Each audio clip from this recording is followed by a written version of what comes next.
everyone, it's Jeannie from A1 Vacuum and Sewing, and I'm getting ready to finish my homework from the first sew along. So tomorrow's the second sew along. Nothing like getting it done at the last minute, but we've been busy at the store. I only stitched out one of the scissors, so I'm going to be stitching out scissor 2 and scissor 3. Oh, scissor 2, 3, and 4. We did do the So Happy, the pincushion, the flying geese. I did 9, 10, and 11, but I need to do 15, 16, and 17. So here are my scissors. Here are the 3 scissors that I still need to do. Extra bag. And then I also need to do, I think we did filler blocks. I did filler block 3 and 6. Let me see. Here's So Happy. Here's scissor 1. So Happy. Here's the flying geese, which that was like my favorite one to do in the hoop, just because it's fun to piece in the hoop and it's fun to like have to switch up the order. Here is the pincushion. This is a filler block, the first set of 2.5-inch squares. This is the filler block. Where's my sheet? This one is 3 and 6. And then I have, this one is 14 over here that I'm going to do. And then we did 1, 12, 4, and 13. I still have to do 2, 8, 5, and 7. And this was the first grouping of the 1 by 6 inches. So not too much to do. Let's go ahead and get started. First thing I'm going to do is I am going to hoop up in our 5 by 7, and I'm just going to go in order and do 2, 3, and 4. Let me kind of get organized and set up, and I'll be right back at the machine. Thought I'd hoop for you first and then take you over to the machine. When I'm doing a 5 by 7 inch hoop, I like pieces of muslin that are going to be 9 inches by width of fabric, depending on how I'm hooping. If I was doing something that I would only fill up this much, then I would go horizontally, but we're doing something that's going up and down vertically, so I like 9-inch strips. Or else I would have done 10-inch if I'm going horizontal. Hopefully that makes sense to you. I've talked to a lot of people who really say they love using the muslin instead of the no-show mesh. And in case you haven't heard my explanation, the reason I really like to use the muslin is because I really like how it feels. I like how pliable it is. It's softer. I'm going to tighten this up right here. So hand tighten, and then you're going to grab your hoop tightener. This one is made for the screw when you change your foot. And it's actually a little big for this, but you just turn it and it'll catch. There's a little screwdriver top inside of there. Do you see that? So just put it on here, give it a little turn just to where it's comfortable, not to where you're cranking it down. This shouldn't be loose enough for you to undo by hand, but I like this better than like the multi-purpose tool. Just because I can get my whole hand on it and I'm not just using my fingertips. But the other tool is great too, and I have that here. Do I have it here? I have it here somewhere. I barely use it because this is the thing that I like to use. Keep in mind, this is for high shank machines. I think you could still fit it on the low shank one, but if you have a low shank machine like a 3600, a 1700, a 3700, an Aventura, if you have the Aventura, if you have the, what other machines? The Flourish, all of those machines. This is, there's one that's a little bit smaller that's made for that machine, but I still think, I'll have to try it. I still think this is going to fit on there. But there's a low shank screwdriver and a high shank screwdriver. The high shank screw is bigger than the low shank screw. Okay, let's go ahead and take this on over to the machine. Here we go. Let me twist everything around and get everything ready.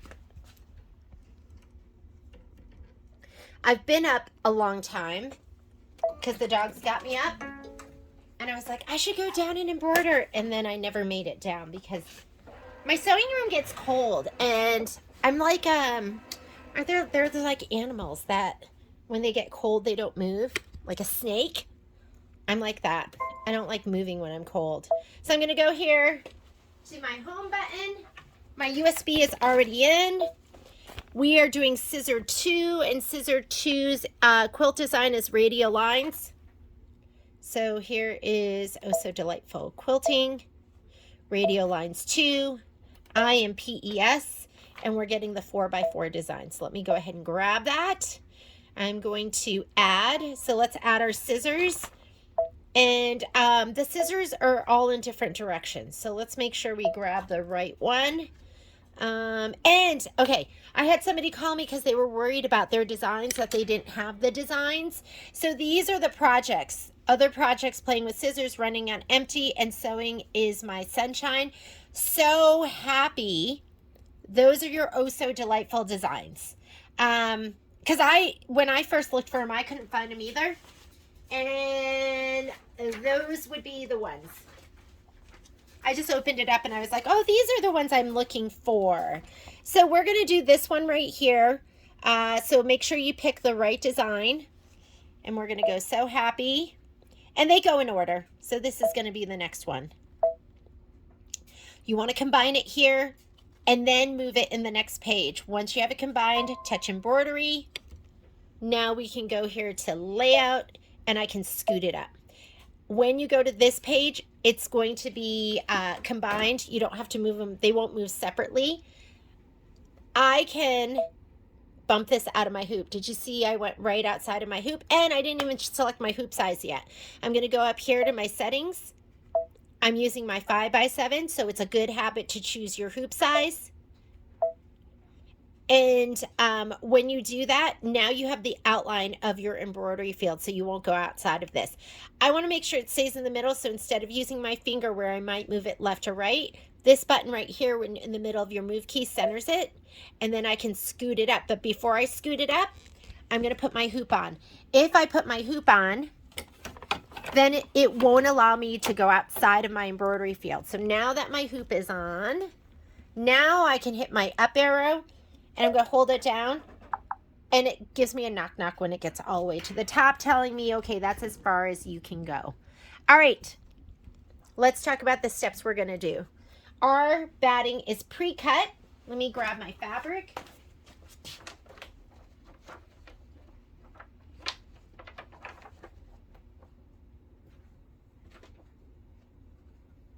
Because my batting is pre-cut, 4x4, we don't have to trim it down.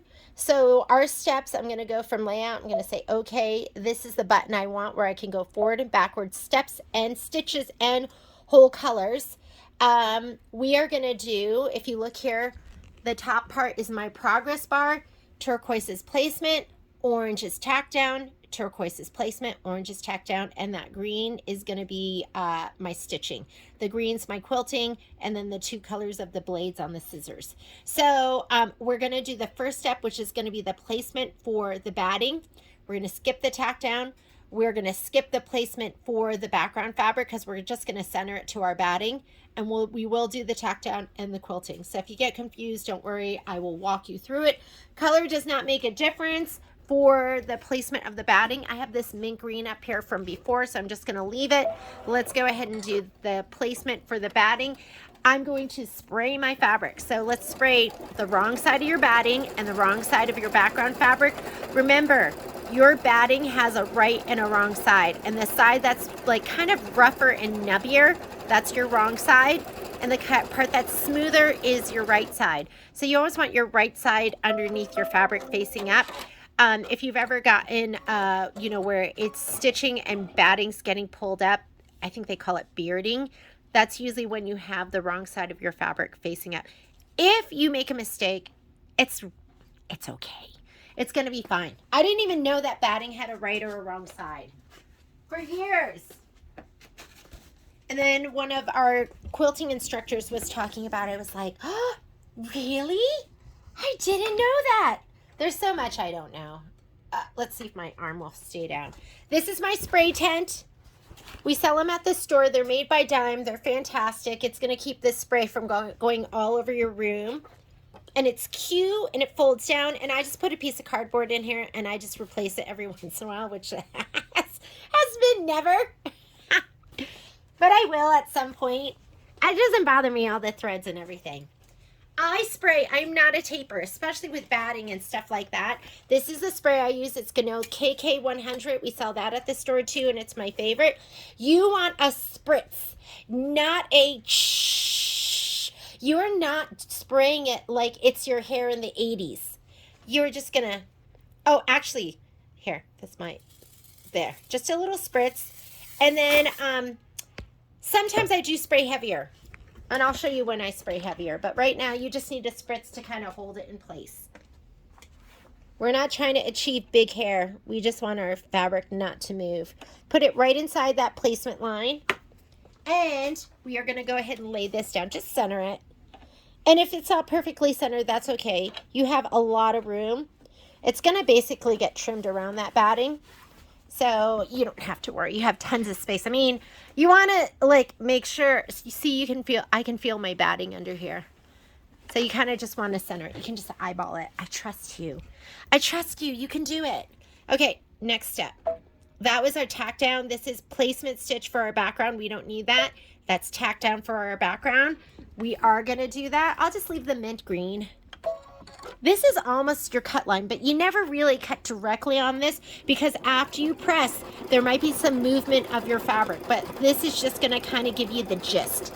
It's around this stitch.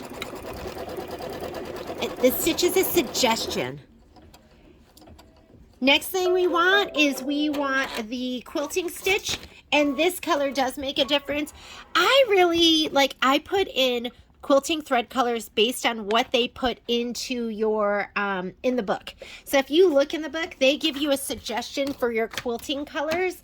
I'm finding that sometimes it's not what I want. Like sometimes I'm feeling like I want some more contrast. So just remember, it is a suggestion. But right here, this is finishing the quilt and embellishments, and this is page is that 30.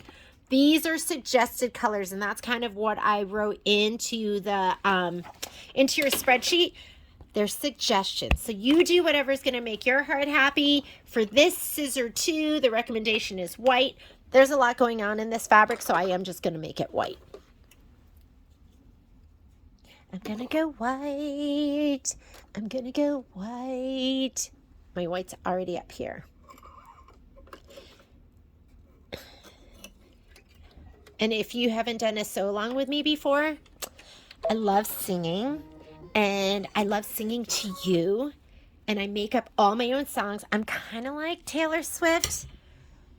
Not quite as talented as Taylor Swift, but almost. Countdown. Violet and I are going to see Taylor Swift in 6 more days. Here we go. Here's the quilting. It is absolutely gorgeous.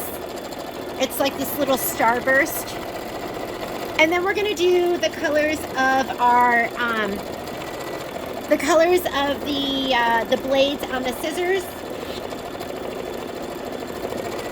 So the recommend, ooh, I heard that. I heard that. Where'd that come from? Oh, you know what? I'm glad it stopped. Actually, I'm going to leave that. I did not even realize that that is, see my threads up here? So I thought that was coming from this, but it's really coming from that guy in the back, my Deco Bob, and it's a light gray, and I didn't even really notice, but I'm just going to leave that in there. Let me figure out why my thread broke. If your thread ever breaks, what you should do is you should follow your thread path, and you should go, okay, did I get caught somewhere? I'm going to pull down on that, and it's moving super smooth, so it's not from that. And sometimes, you know, sometimes thread just breaks. I'm going to go ahead and rethread that. Check the end, make sure it's not frayed. And if it breaks again, I could just need a needle change. The other thing you can do is you can always check your bobbin area. I'm just gonna break that. Mine looks perfect, so I think I'm good there too. So let's go ahead, go back a couple of stitches. I'm just gonna go back, I'm going back 20. And so if you look here, it's going from here to there. Is it continuous? I actually think it is continuous. I'm just going to go ahead and stitch. But follow that thread path back. See, did it get caught on something? What happened? All right, and now I'm going to pick out the colors for my scissor blades.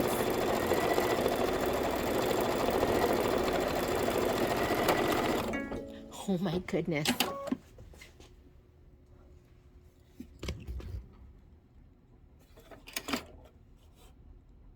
So strange. I'm going to change out my needle. I'll be right back. Okay, changed out my needle.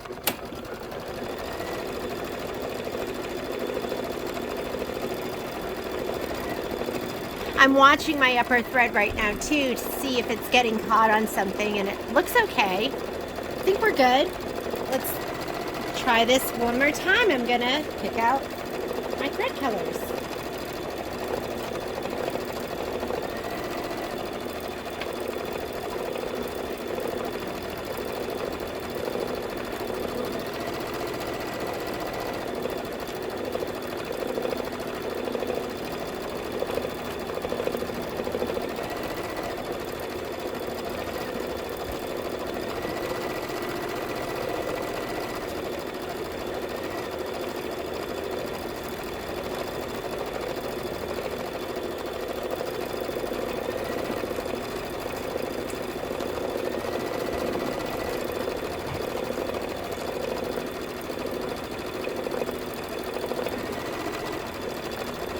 It looks like it's calling for the mint green and the Tidewater.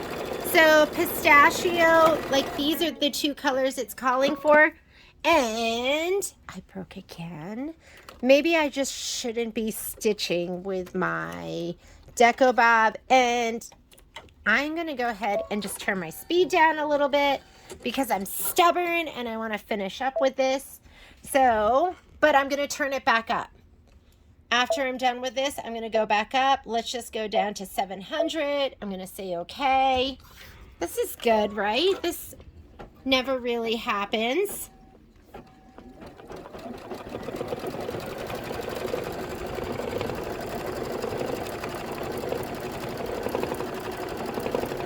My thread looks good. Nothing's getting hung up.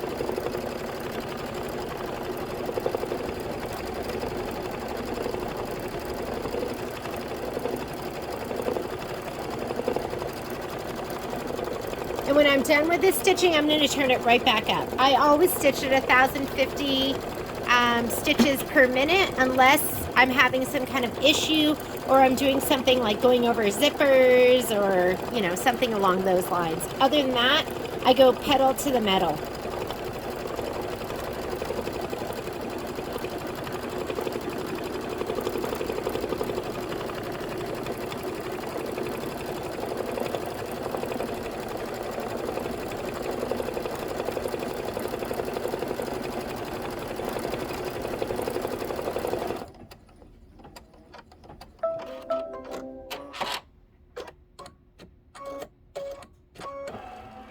Now the screen is asking for, like, if you look at your colors on the screen, you're gonna see it's like a gray and it is the Tidewater. Whatever you want to do. I'm gonna just go ahead and stick to what it's showing in here, and it looks like the pistachio and the Tidewater.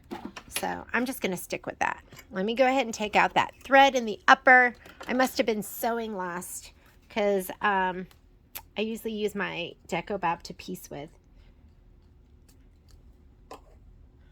And first color, it's calling for the gray. I'm going to use the pistachio and then I'll put the other color in. So let me go ahead and put this in. I'm going to turn my speed up.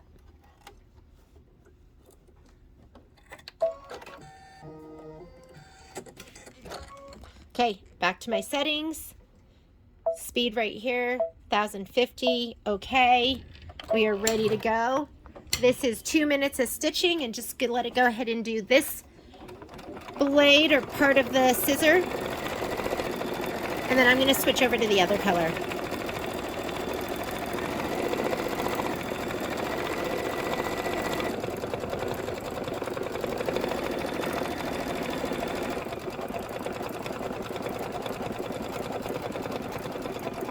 So if you look at this piece of muslin that I have left, if I was just to have cut it, like, I would have just had this wasted piece. But I'm going to go ahead and leave that other embroidery on, and I'm just going to rehoop right down here. Even if this part is in my hoop, I can take my design and scoot it down so we can use everything. It's just nice to be able to not waste.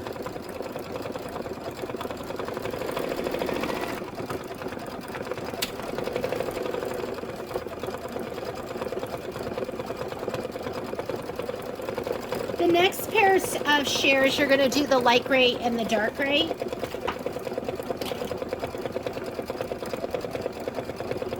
I think this is going to be pretty quick. We're just doing these 3 sets of scissors, and then we're going to do 2 sets of filler blocks, and we'll be done. And then we can cut and press.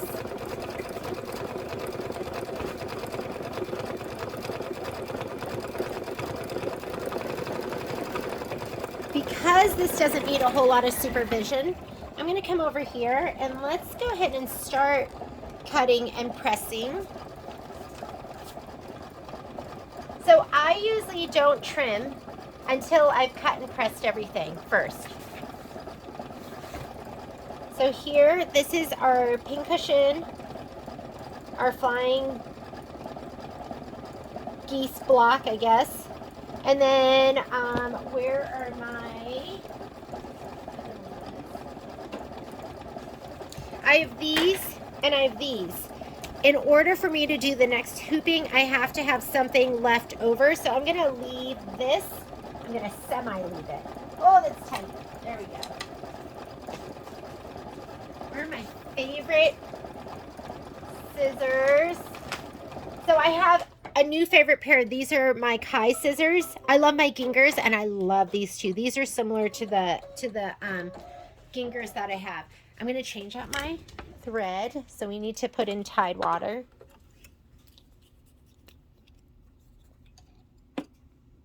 So I'm getting my new cabinet next weekend too. And then maybe I'll actually take a day off from the store and I'll start my makeover. We're going to do a makeover of my room. We're going to create space out of nothing at all. We're going to, I'm going to purge, which is it's not a word that's in my vocabulary. I'm really bad at it. I'm really good at purging and putting it in the garage to get rid of it. And then I was just listening for my machine. It sounded like not great. I'm cutting right in between these. Because you might need a little of that fabric. Sometimes it's not perfect. Okay, I'm going to leave this one on so I can do my next hooping. And we're going to go ahead and press all of that. When I purge, I get rid of stuff. And then I go, oh, I shouldn't have gotten rid of that. And I bring it back in the house. The few things that I've gotten rid of, well, that's not true. I do get rid of stuff. But there are some things that I've gotten rid of that I totally regret. I'm like, why did I do that? That was so stupid. I need it. So there are some things I've gotten rid of that I regret.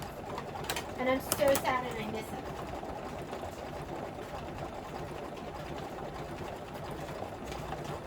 Okay, I'm going right in between this. Like I said, I might need some of this fabric. And, you know, sometimes it's easier to cut it from the other side.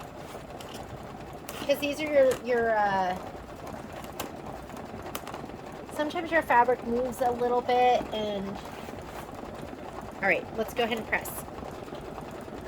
To press properly, you need your iron and you need some kind of moisture. And you need electricity for your iron. So I just plugged my iron in. Let me get this out of the way. Oh my goodness, that looks really cute. Okay, this one's done. We're going to rehoop. And then we're going to do scissor 3. We're multitasking. Excuse me. Excuse me. All right. We're going to go ahead and rehoop. Like I said, if we had cut these pieces for this, like what I used to do is I used to like cut all my batting beforehand, or my stabilizer, and then just use it up. We wouldn't be able to use this part right here. It'd be just like a wasted piece, right? But now I can hoop all the way down at the bottom. There's a little bit of this that's going to be in the hoop, so I'm going to loosen it up because that'll make it a little thicker. And we can go anywhere on this hoop. I could do, I mean, if I really wanted to use it up, which I'm not going to, I could do the 4x4 block up here. I could do 2 of the 2.5 by 2.5s down here. But we'll just leave it like that and we'll call it good. Let's go back to the machine.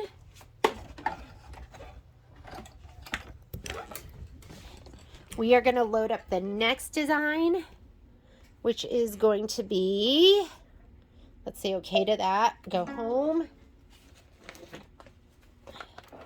Okay to cancel, embroidery. I'm going to my quilting designs. For scissor 3, we want hobby 6 4x4. Hobby 6, IMPES, and 4x4. I'm going to add to that. We're going to add the next set of scissors. Oh So Delightful PES. This quilt is called So Happy, and I'm doing this set right there. We're going to set it. We're not going to move it here. This is our edit page, our main edit page. We're going to hit embroidery, and now we're going to move it on. I call this our second edit page, or you can call it the layout page, or you can call it the screen from which you embroider from. I'll call it that too. My hoop is on. I'm going to touch layout, move, and it's not going to go out of my embroidery field. And actually, I didn't even have to do that. I could have left it because this is the last hooping I'm going to do with this piece of muslin. All right, let's go ahead and say okay. We're going to hit this screen, so now we know our steps. We are going to do that first step. Color doesn't make a difference. While it's doing this, I'm going to spray and get ready with my next piece of fabric, which is the blue. So we're going to do this piece, one of these pieces. Feel, that's my wrong side. This is directional. So let's see which way they want us to lay it down. That's a directional piece of fabric. Here we go. Lay this down. If you want, you could cut this a little bit bigger so that the stitching kind of catches it. You could do the tack down. Oh, are we up and down? Or are we left and right? Let's look at our book. It is up and down. There we go. I'm a little bit high with my fabric. Okay. See, I only have like, what, like 3, like not quite an inch, and I have probably an inch and a half up there. That's fine. I'm just going to, whoop. Button does not operate when the embroidery unit is attached. Oh, what did I do? Did I hit start stop? I can't remember. So I'm just going to say okay to that. And this is our batting tack down. We don't need that. We do need this. This is our background. Oh, actually, placement. We don't need that. We're going to do this. So we're doing turquoise and the last orange.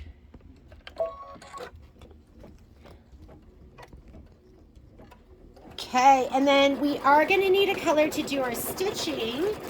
And the recommendation is denim. Well, this would be really pretty, wouldn't it? It might be really busy if we leave this color. So let's go ahead and put in the denim. I'm going to take out my Tide water. And it's going to do that really fun sewing stitch.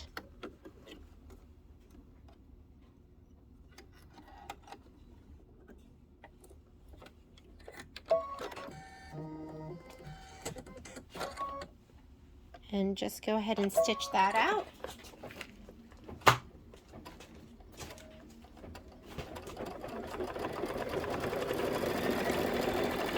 And then while it's stitching, and we'll come back over to put in the colors for the blades, I'm going to go ahead and press these. So I'm going to spray them from the back side, and we can go ahead and totally cut these apart. Down the middle.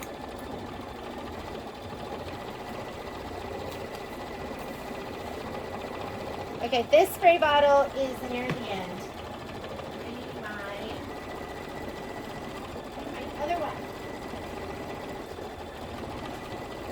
Sometimes that one at this point is doing like a stream. The spray is coming out in a stream, and you really do want a mist.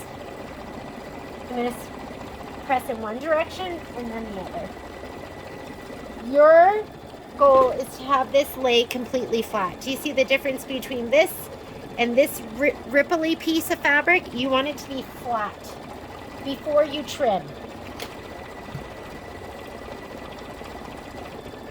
I'm going to go in the direction of the quilting.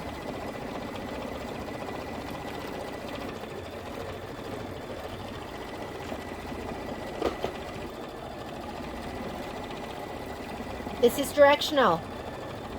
Do your quilting in the your pressing in the direction of the quilting. Did you see that? You could even hear it, like the mist coming out. All right, we are gonna do the sheer part, and light gray first and then the dark gray. So the light gray is coin and the dark gray is lead gray. And these are colors that came in the Oh So Delightful thread kit. With the kits, if you want to get the thread kits, we sell them at the store. If there's a thread kit for a project, we sell them. But if you don't need, because I know at this point you probably have repeats, if you don't need all of those colors, then just go ahead and send me a list of the colors you do need, and I'll special order those for you. Whoop.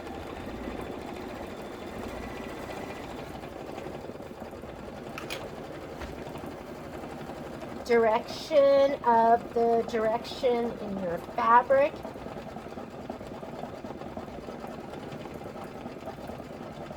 See how flat that is, and see that's a ripply mess? On it flat. And then we will trim. You can press if you want. The reason I don't press is because I'm impatient. Pressing's boring. Ironing is fun.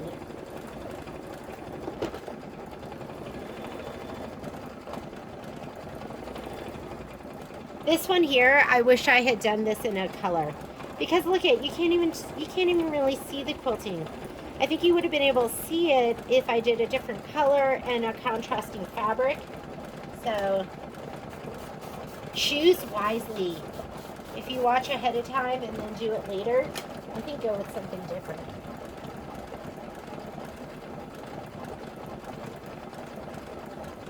Maybe you'll be able to see it once I press it too. And you want to press into a wool mat, or you want to use an OESD pressing cloth. Where's mine? I'll see if I can find mine. The other day, I had a customer come in, and she was complaining about the puckering in her embroidery. And I was like, oh, don't worry about it. We're going to get that out with the press cloth and some moisture and your iron. And we actually took the OESD press cloth, and we, you can press from the front too. We laid the OESD press cloth on the wool mat. I'm going to go this direction. And it pushes the embroidery into the press cloth and spreads the fabric. Now, you don't want to do that if you have like a striped fabric or something like really directional, because when you're working to get puckers out, you distort your fabric if you are really being aggressive. And I was being really aggressive because the puckers weren't, they weren't horrible, but we really wanted to get them out. All right, next color. Ooh, look how pretty that looks. Doesn't that look great? Looks just like, oh, you know, I can't remember who said it, but they talked about using Kingstar. So you could use Kingstar. Did you know that these, you can just like slide right up so you don't have to worry about cutting them. And I don't know why I just did that. Did you know you can pop that out? I had somebody that came in that had, I mean, she's used Isacord for a long time and didn't know that that bottom part popped out so you can store your thread in there so you don't make a big old mess with your thread.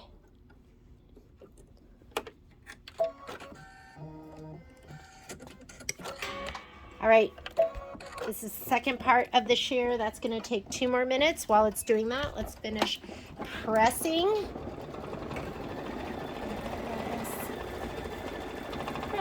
After I do this, guess what else I need to finish?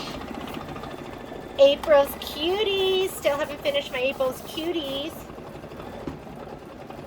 I think I was done with the embroidery. I just needed to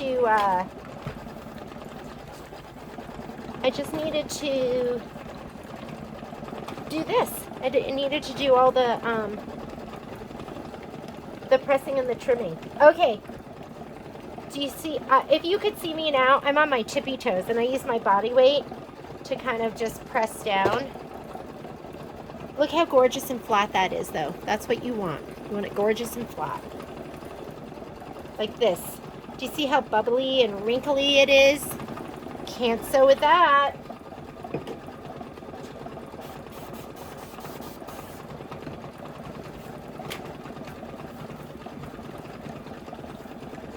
Just go one direction, go the other direction.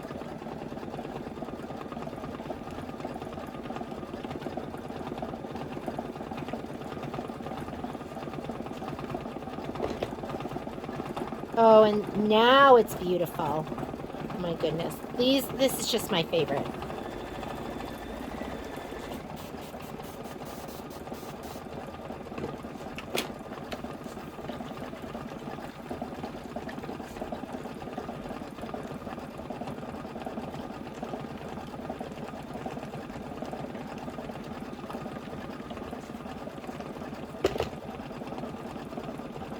Love it.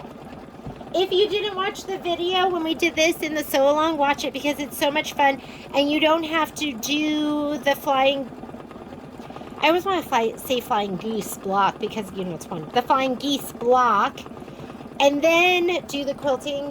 You piece it, you do it all at once. You piece it and then you just do the quilting at the very end and it's amazing. And you're going to feel like such a pro.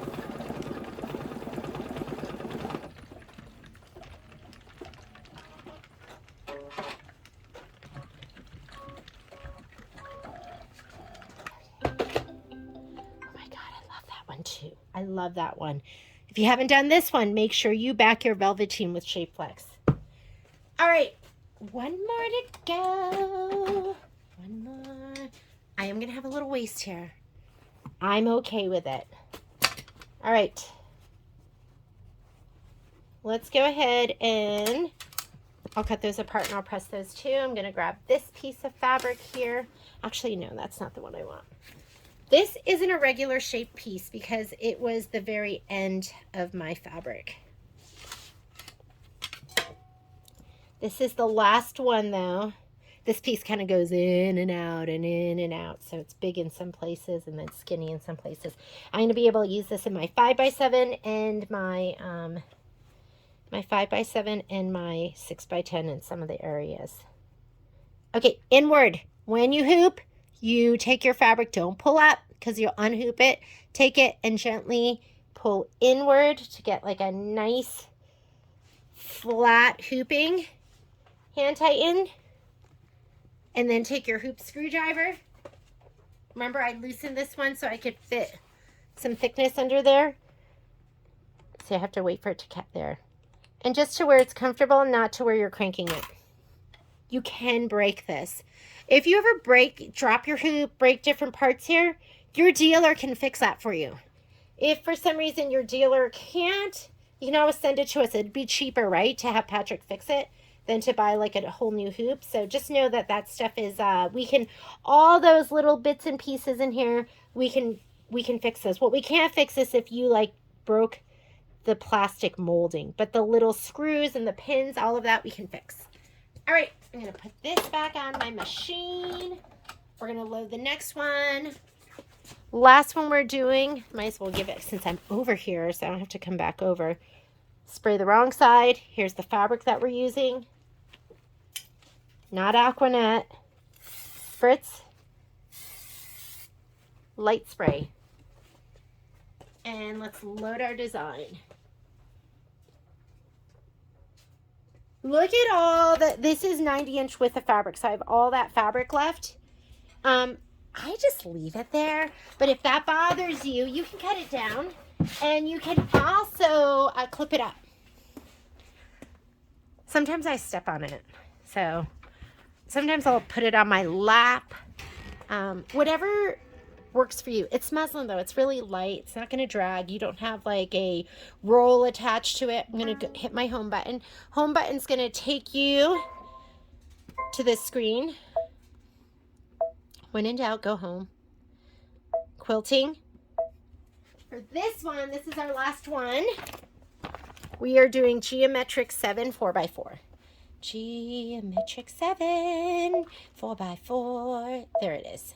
Set. Before we go to our embroidery screen, we're going to add. It's going to be the last set of the last pair of scissors. There's my PES. I usually put quilting in the PES, and then I know what's what. And it's going to be this pair right here. Set, embroidery. Now it's combined. My hoop is on. My levers pull down. I can just go layout, move, and scoot it up. I'm going to say okay. And then I'm going to go minus plus so I can see what's stitching out. First stitch I want, that is going to be the placement for my batting. My batting's already sprayed, so I'm ready to just lay it down.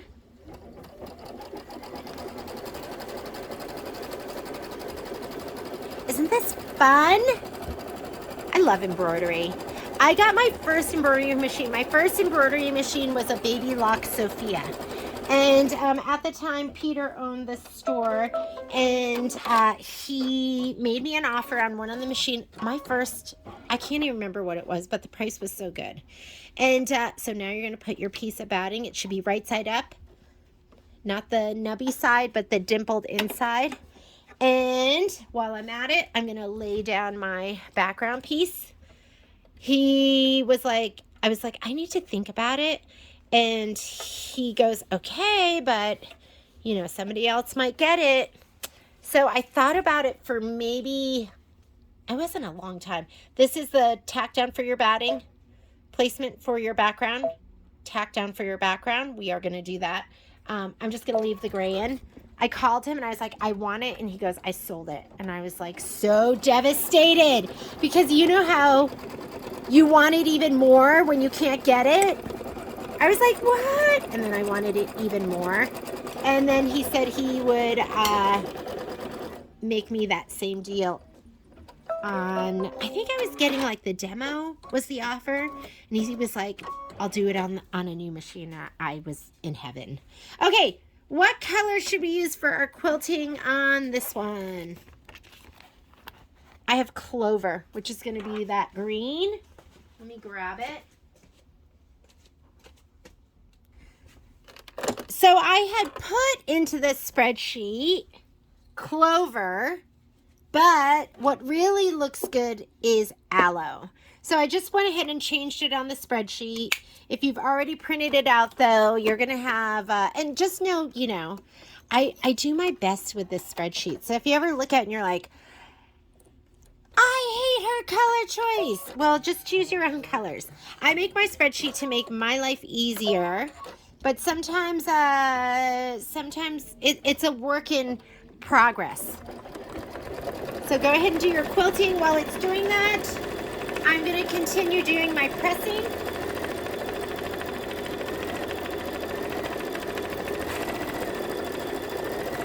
If you want to know what was really going on during that time, I couldn't find my aloe. And I just spent the last 15 minutes looking for that thread. In the process, you know, when you're looking, you start cleaning. So I was cleaning at the same time. Where were we at? Okay, these are all pressed. I'm just going to press the scissors. It is asking me to put in my thread color for the scissors. And I'm going to use, it's calling for buttermilk and then a tan. What was the tan color? Here's the buttermilk.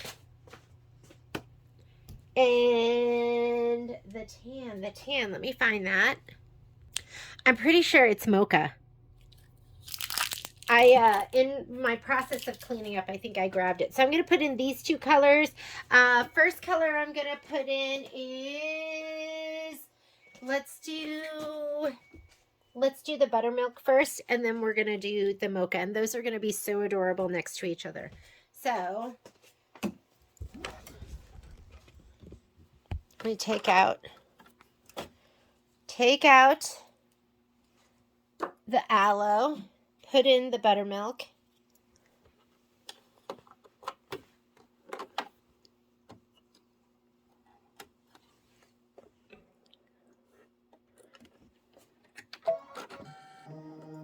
Oop. Keep hitting the filming arm with my glasses.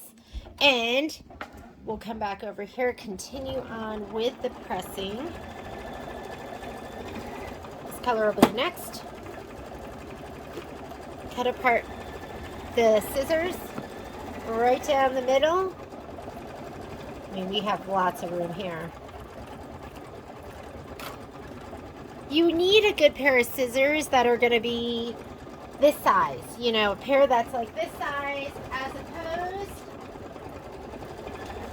to the regular shears. Like, I like having just a great pair of medium-sized scissors. These were the gingers that I've had forever that I absolutely love, but they redesigned them, and I don't think they're as nice as my original gingers.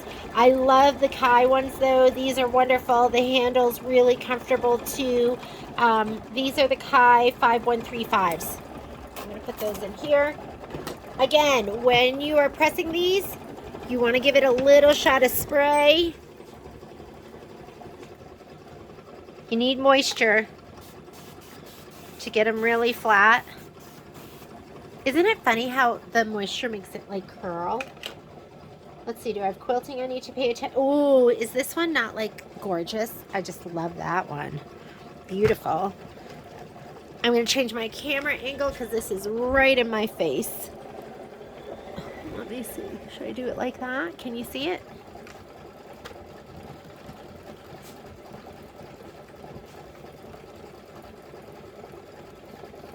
Ironing's exciting. Pressing is boring. That's why I iron. And I know it's not appropriate. I know. Oh, this fabric is totally directional, so I am just going to go up and down with the direction of those arrows.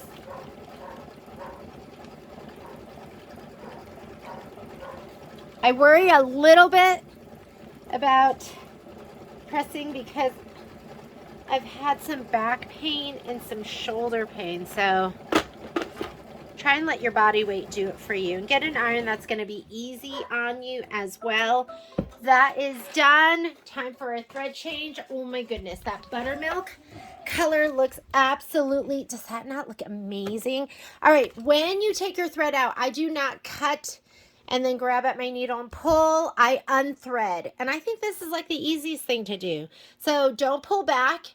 You have a tension disc right here and your thread can get tied up there.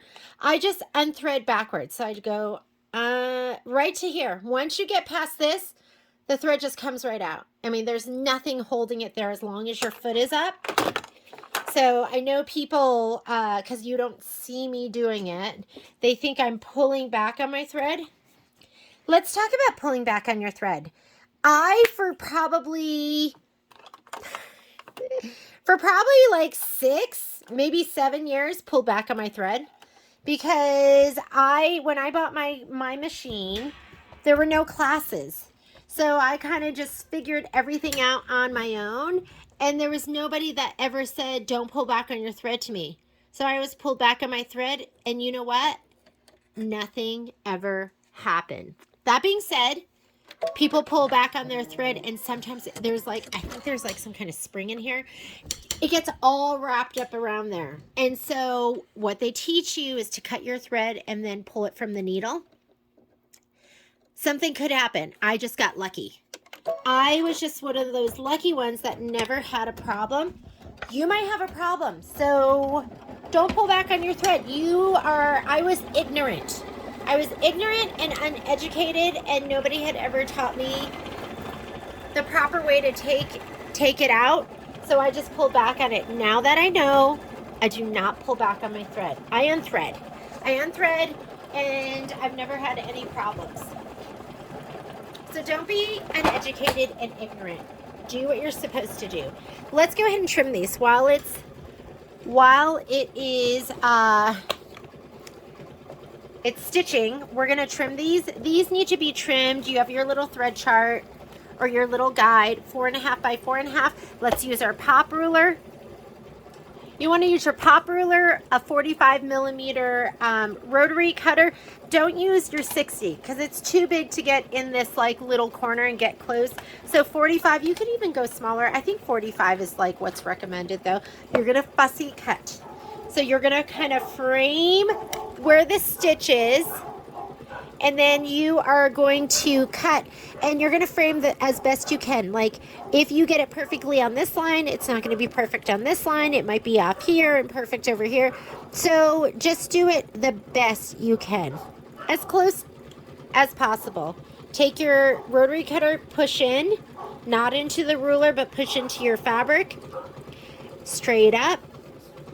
I like to hold the entire rotating mat and my fabric and my block and my ruler, and then turn.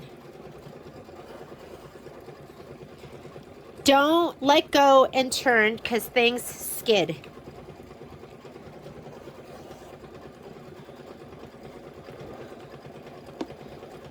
And make sure you can turn it that there's not stuff around you impeding your motion, your movement. Oop. And you might have a thread that it doesn't cut, just like here in the corner. Just get it.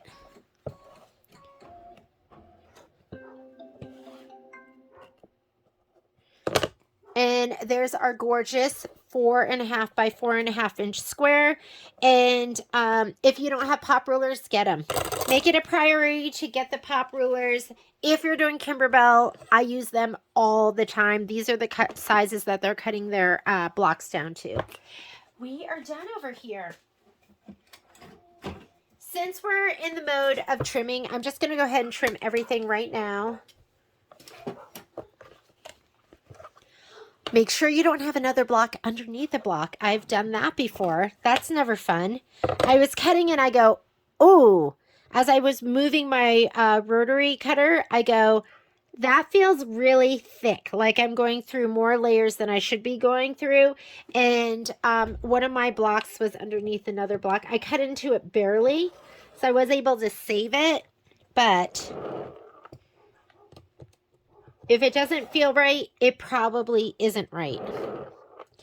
This is why you don't want to cut just to the stitching, because look at, like, my stitching isn't 4.5 by 4.5. It's pinched in on one side and it's a little further out on the other side. I think that was it, right? Yeah.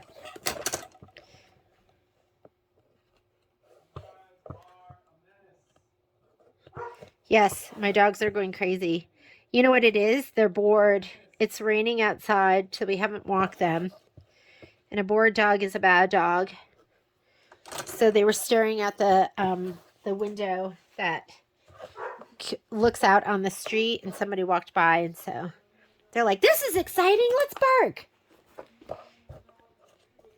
Okay, these are 2.5 by 2.5, and these I think are 1.5 by 6.5. I'll have to look at my my sheet. There are sizes that come with your pop rulers. So there is this size, 4.5 by 4.5, that comes inside. So if you want to cut this way instead of framing it, you can. And the corner of this is going to be a 2.5 by 2.5. And then you also have this. You have the 4.5 by 2.5, and you have the little itty bitty here on the edge. That's 1.5 by 2.5. If you're going to use these rulers, make sure that you use the little non-stick, the little gummy things that make it so they don't slide. I also have just like my regular Creative Grid rulers, and these are special because they have this non-slip edging here that's a little, like a little bit abrasive, but not really that abrasive. So we could use this. You're going to just fussy cut and frame it. Look down on it, make sure that it looks good. And you don't have to worry if your fabric doesn't go all the way to the edge because you have the muslin behind it. So we're going to have to do a cut, lift up, and then replace it on here. I'm going to move this out of my way because I really need to get my head up and above to make sure it's where it's supposed to be. And to be honest with you, I'm not a huge fan of this because the color, I have a little bit trouble seeing through it. So I'm going to go back to my Creative Grid ruler, which is, it's like my security blanket. Okay, so there's my 2.5 by 2.5. I have a little bit of my muslin peeking out of that side, and that's what I'm going to sew to the muslin, not to the fabric. Let's go ahead and do this one. And again, the black numbers are half inches. So that's what I'm looking at, are the black numbers, not the white numbers that are going to be whole numbers. I love trimming. Trimming is like, you know, you're like, I'm close, I'm almost there. I love the trim. I love the stitching together. I don't love the layering, just because it gets big. And okay, this piece here, this is the pin cushion, 4.5 by 6.5. We have a pop ruler for that. This comes from your rectangular set. You're gonna like line up with those side lines and then the lines that go the other way. You can use a regular ruler for this too. You do not have to use pop rulers. You might not like the pop rulers. The first time I used the pop rulers, I literally went and cut into my embroidery because I just didn't realize that I needed to kind of really be mindful about keeping my blade next to the inside of the ruler. And I just kind of just pushed my blade and cut into my block. And I said, these are the worst things I've ever owned, and I threw it to the side and I didn't use them for a long time. I love my pop rulers. I love the way you fussy cut. And oh my goodness! Ta-da! Okay. Make sure that you watch out for your floss. Did you see me just cut right through that? I sure did. And what I'll do to make up for that is I'll probably cut this off and I'll thread that floss and I'll put it up through the back. I'll tie a knot and bring it forward. So, special note, be very mindful of this. And I'll keep mine just to make sure I have enough. Be mindful of this, but I'm just going to go ahead and make a knot. I can't believe I did that. If you want a double knot, wrap it around your finger twice. 1, 2. If you want a triple knot, wrap it around your finger 3 times. 1, 2, 3. 1, 2.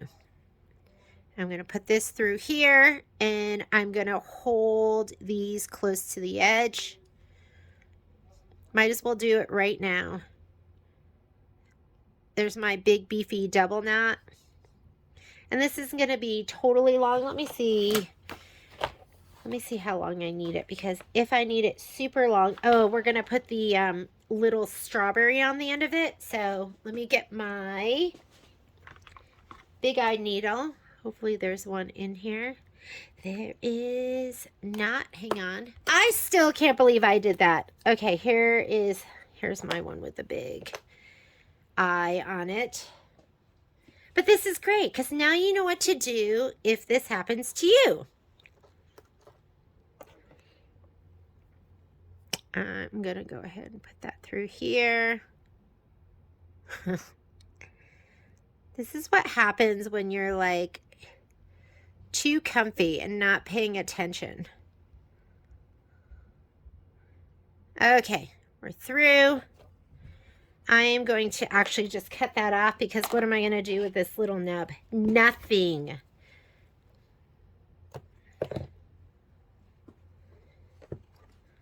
And I'm just going to put it right here through this. It's going to be thick. Maybe I'll go right here through the top.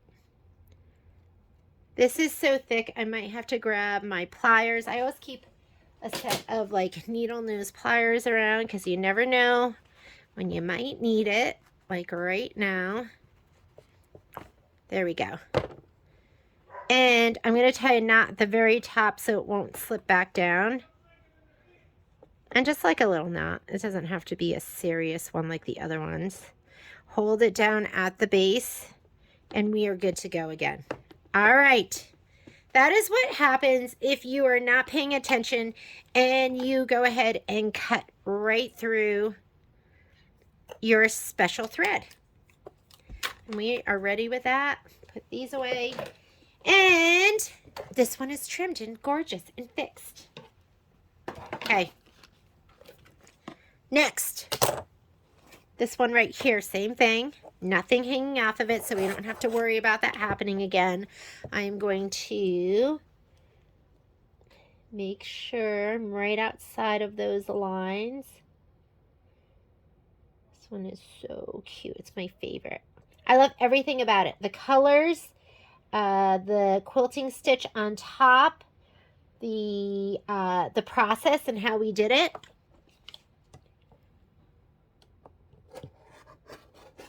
You might have to go through this twice. There's some thick parts.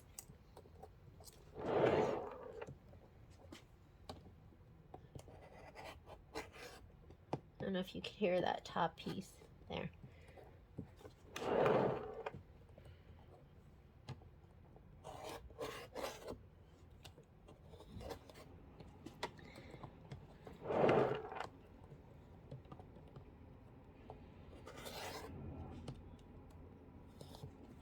Okay, let's see.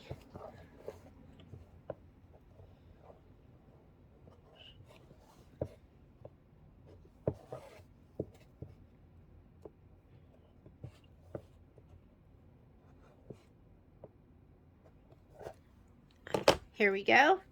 That one is done. This one goes back to 4.5 by 4.5.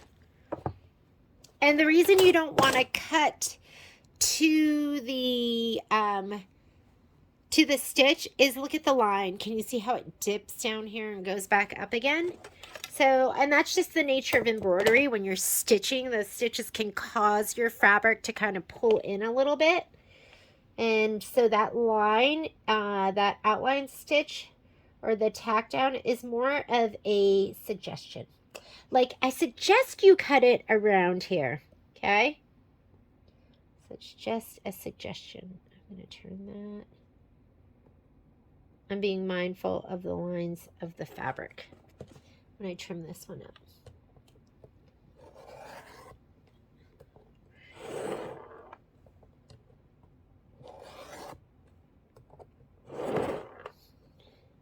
What I'm using right now is a Martelli cutting mat. And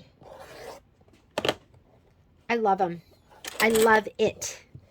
I don't know, I think it's like on ball bearings or something. So just the way it turns is just like the best. Uh-oh, sounds like Patrick's coming down. He's so loud. He's like a loud person. This one, 4.5 by 6.5. Let's go back.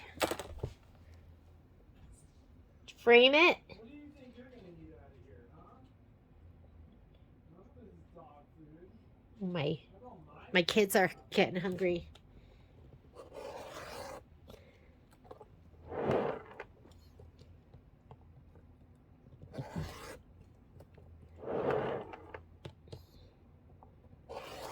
On the weekends. And for us, Sunday and Monday's the weekend. I try and make the kids like breakfast and try to be a good mom.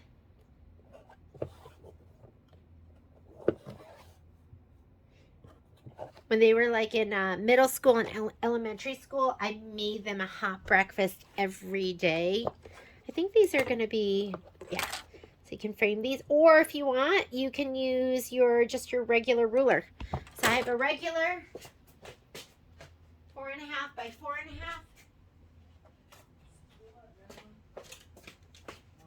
This is, you know what I love about these? These are Quilter Select rulers, and they're really gummy on the back side. So they don't budge. Like when you cut with these, it's not going to move. So treat yourself to a ruler. If it's your birthday, treat yourself to a ruler.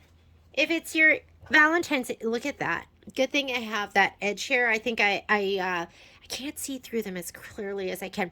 But you've got a 1/4 inch, so you don't have to worry about that. You're still going to be able to encase that. Let's be a little more careful this time, Jeannie. There we go. Okay, I'm looking a little more carefully this time. I do have a Creative Grids 4.5 by 4.5. I just love how gummy these rulers are. There. So that's probably about like, I don't know, a 1/16 of an inch. That's perfect. All right, this is going to be 1.5 by 6.5. So I'm using the black number parts.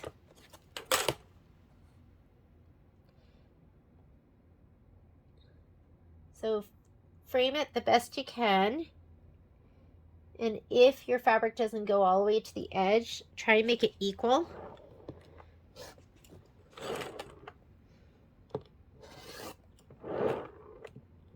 Okay. We're going to do one more cut to trim out that edge.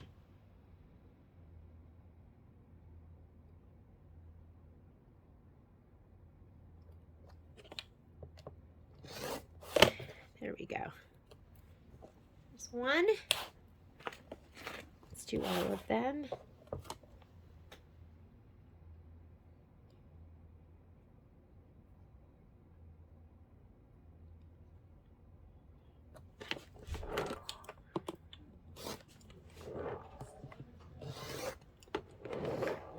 So rulers I have the 1.5 by, I have the 6.5 by 6.5, the 4.5 by 4.5, a 12.5 by 12.5. I would really like a 10.5 by 10.5, and maybe a big one, like a 16.5 by 16.5. I have a ton of other rulers. Like I love my 4.5 by 18.5. I love my 6.5 by 12.5.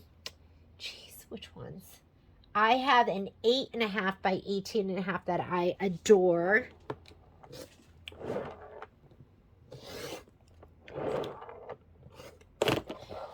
Okay. Oop. And cut up all the way. What else do I have that I love? Oh, geez, there's so many. I have a big one. I have 12.5 by 24.5, and that one is fantastic because I can cut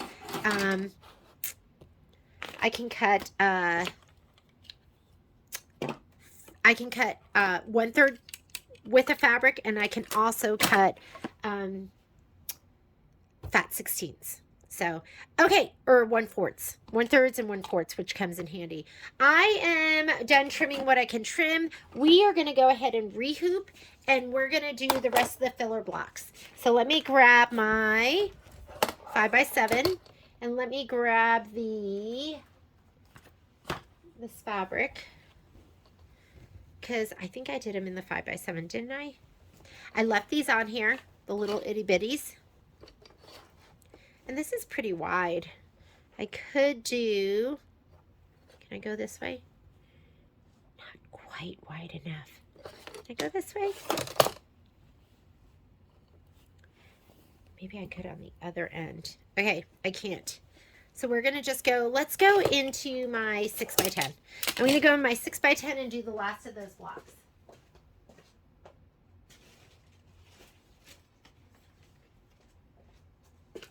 because I'm hoping I can do my long ones and maybe I could fit the other ones on the bottom, but I'm not sure. Open it up. It's tight. If it's ever too tight and you feel like you can't get it, just undo it with the hoop screwdriver. That's what it's for.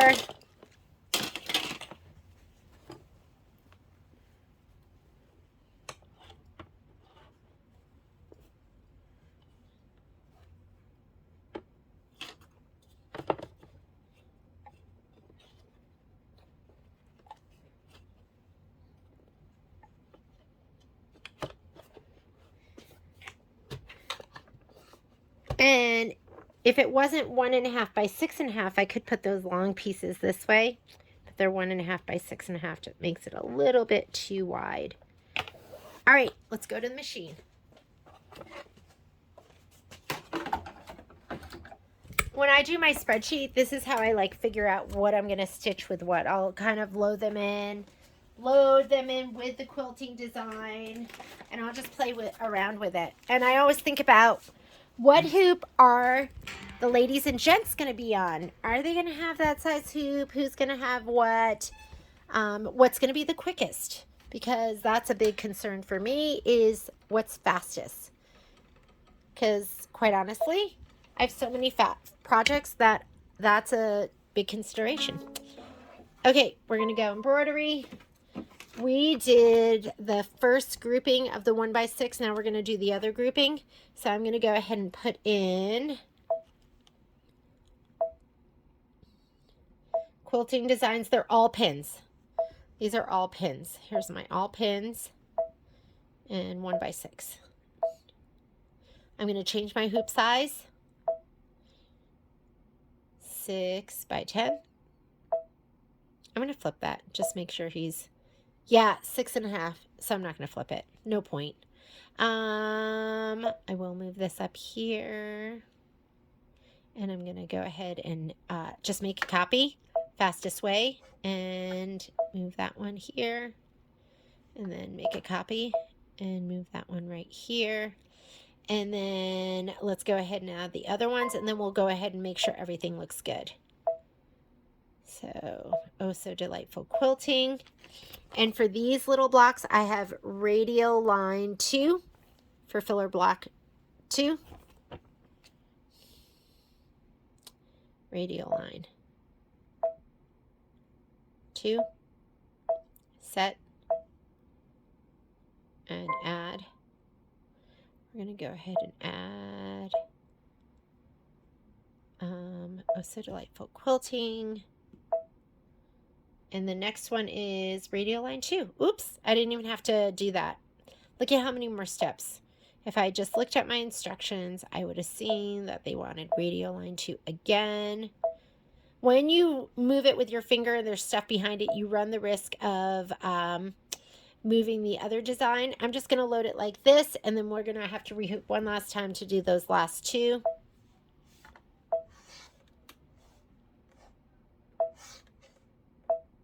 I think I was just over that line.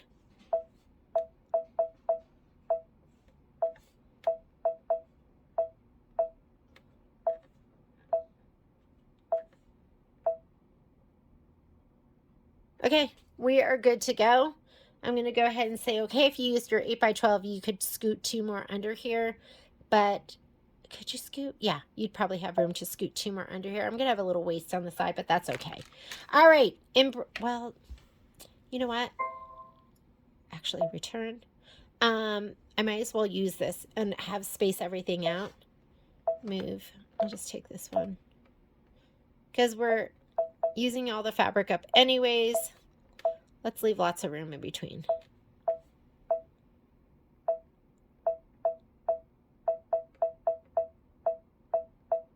You can do whatever you want. All right. These are the same color. Pistachio and pistachio. Bubblegum. Wait, am I looking at the wrong thing? I am. Denim, pistachio, and coin. And these two, though, I have pistachio and pistachio.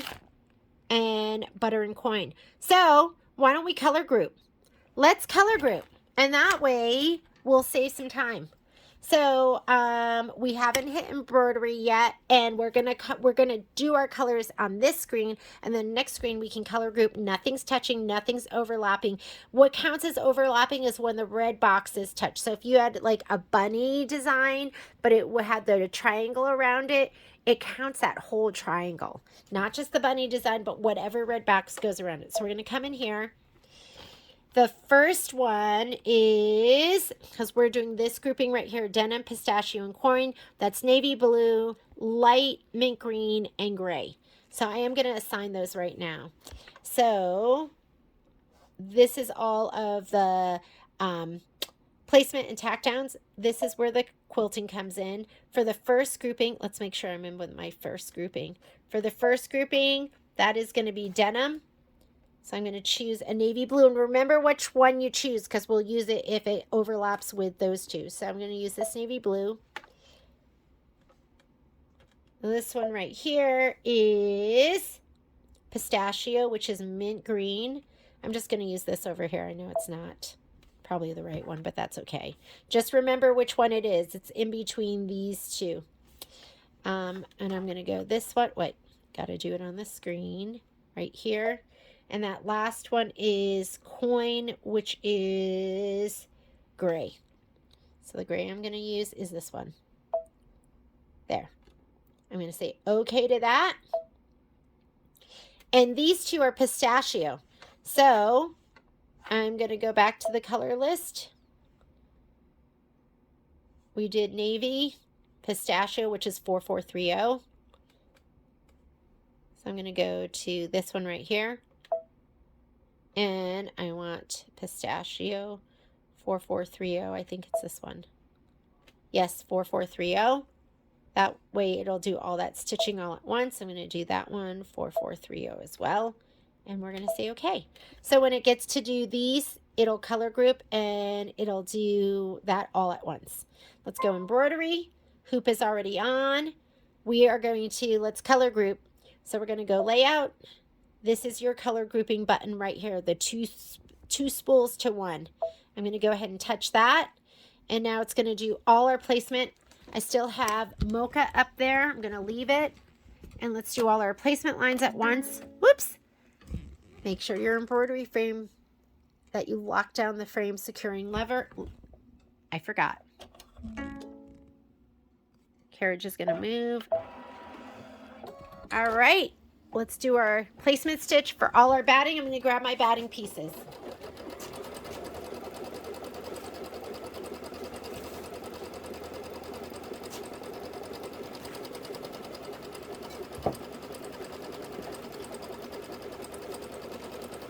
So these are all my background and batting pieces. I am going to pay attention to the colors so that I lay down the right thing at the right time.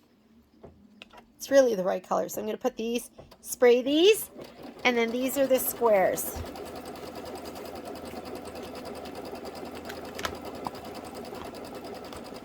These two are calling for the pistachio, so I'm going to lay those two down first. Guess the order doesn't make a difference because they both have the same quilting design. And I know this isn't the order in which you have it on your screen because I think I did the four blocks in the 6x6, and then I did these in the 5x7, but you can change it up.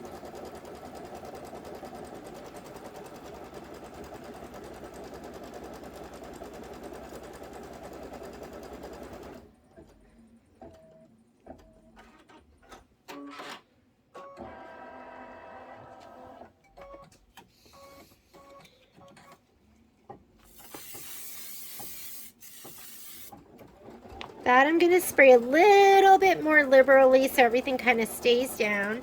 This is the joy of having like a sticky mat. See how that corner is turning? I'm just going to press him down. He's going to stay down.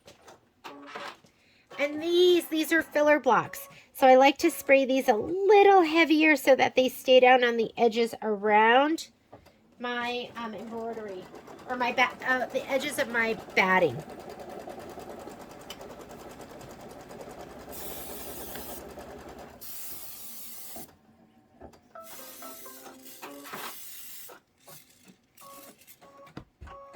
Okay, I'm not breathing in. Don't breathe in. Let's go ahead and lay all this down all at once. Actually, what we're going to do now is let's do the placement line for the fabric. So let's go here where we can go forward and backward steps. This is the tack down for the batting. This is going to be, oh, that still is, it's 3. There's 3 of them. This is going to be, oh, the order's off. I want placement. So I want all turquoise because I'm looking for placement. I'm going to keep going until I go to turquoise. There we go. This is the placement line for the background pieces. And then I'll lay down my batting and my background all at once. We're not going to do the tack down for the background because it's going to go right inside of this. Your filler pieces, you stitch steps 1 and 3. For your other ones, for the ones that have embroidery, you do steps 1 and 4. But for filler blocks, steps 1 and 3, which is placement line for the batting and placement line for the background of your fillers.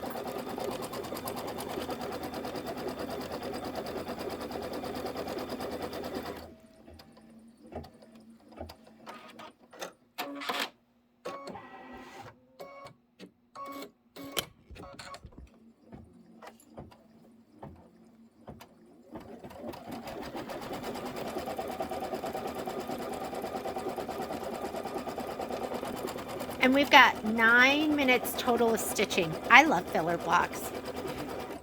Now, as we stitch, we might make some changes because what if we decide we want to see a contrasting color? I put down the colors that kind of correspond with what's in the book, but I did look at some of these and go, oh, I wish there was more contrast. I wish I was seeing it. It's just a filler block. That's all that's going on. With the background quilting, a lot of times there's a lot going on. You're going to have an embroidery too. So I don't want it to be too busy, but the filler blocks, this is it.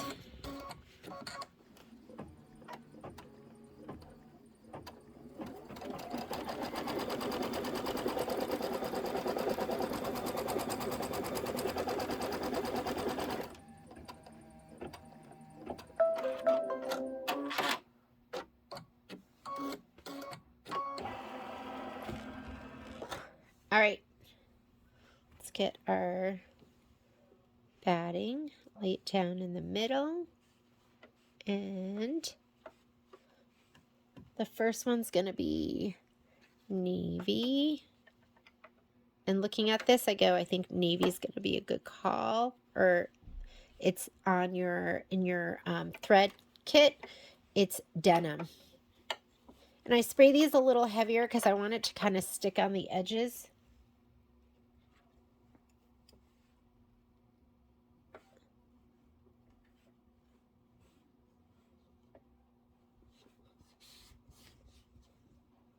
This is going to be pistachio. And you can only press down so much because there's no machine like under this part. So just do your best. And as it's stitching, you're going to be mindful of that.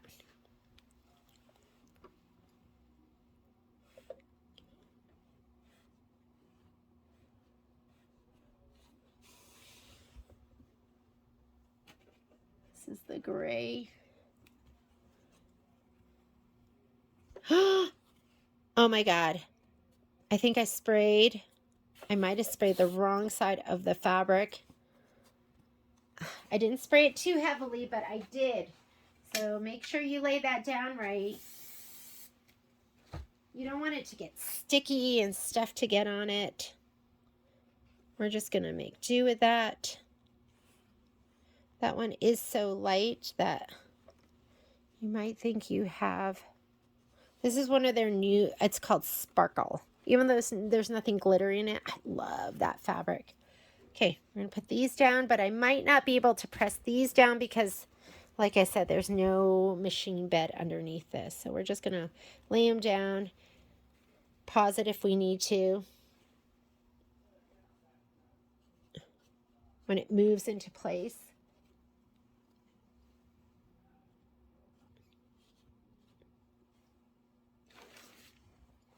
Where is it? Oh, when in doubt, look on the floor. It fell on my foot.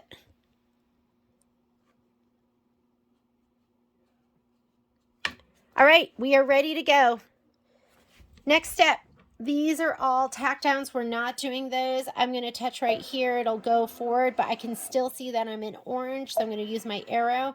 Still in the orange, and now I'm in the blue. So let me put in my denim.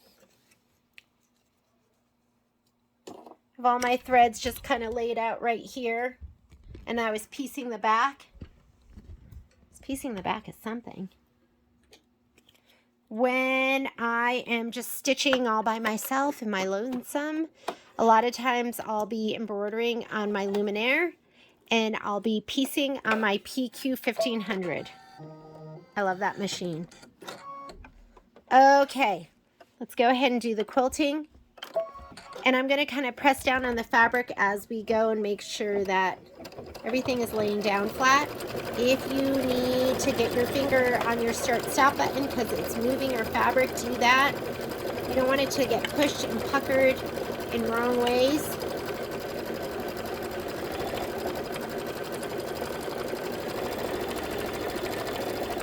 Now that this is up here, I can kind of lay this down. Press it down.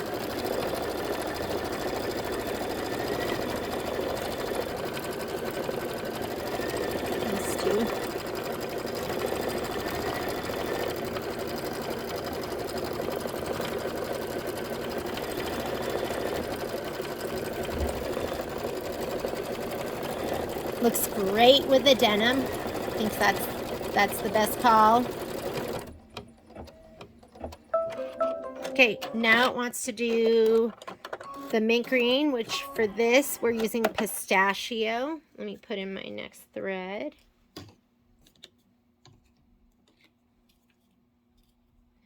Pistachio. I love you, pistachio. I love pistachios. I don't think they're like great for you. You know how like almonds are great for you? But you know what? It's not even pistachios that I love. I love cashews. I like pistachios too. Those are good. But cashews I love. I'm not crazy about almonds. Almonds are just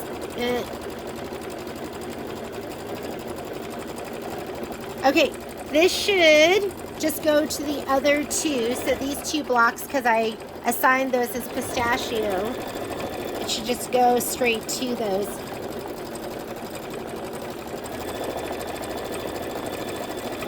Make sure they're pressed down, ready.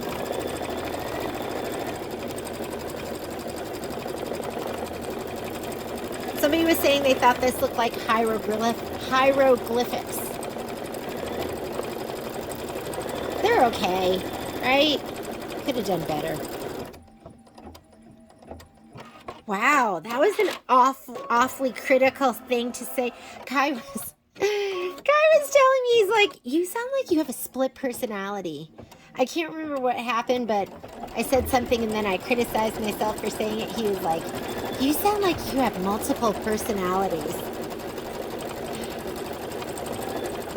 Don't worry about these. I'm not even holding them down. We're going to press them. They're going to look gorgeous. So now it's doing that little radial starburst. I love this quilting design. This one's gorgeous.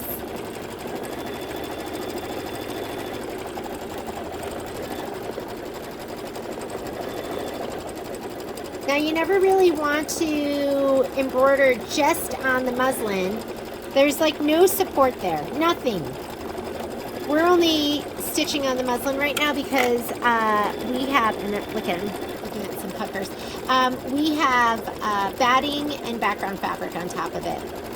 And you could stabilize, you could put backing fabric on your filler blocks, but I did not.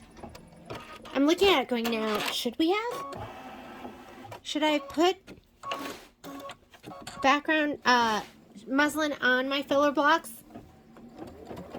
That's fine. I'm having a flashback to Masan Masson Desad. What was that place, Patrick? Yeah, because you're reminding me of when I was in the basement of the Chelsea, and I was doing laundry, and then the owner came in and threw all his stuff in the washer and dryer.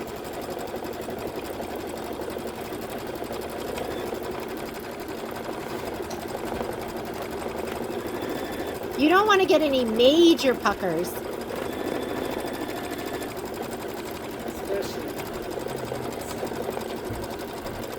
Like this. Hang on. I want this to stick down. There we go.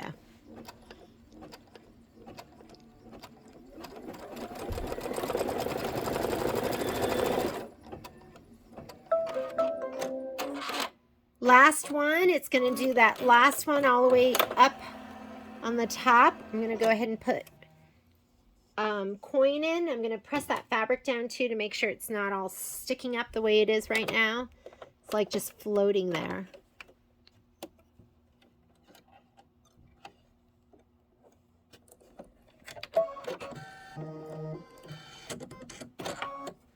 Okay, so before we start stitching, it is not adhered at all. Whoop, you see that? That's a little bit far over.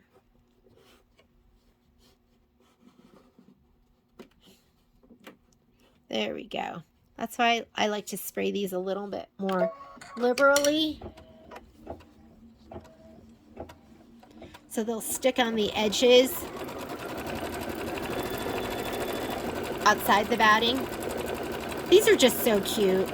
Okay, once we do these, we're gonna do the last two filler blocks, and we will be done, and I'll finish the pressing and the cutting. Then we're gonna, then we will sew it all together.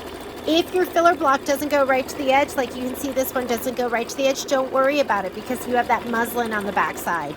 Some people like to cut their filler blocks a little bigger if you wanted to add like a half inch or like a quarter inch all the way around, and then when you trimmed them, number one, you could do that step where it tacks it down.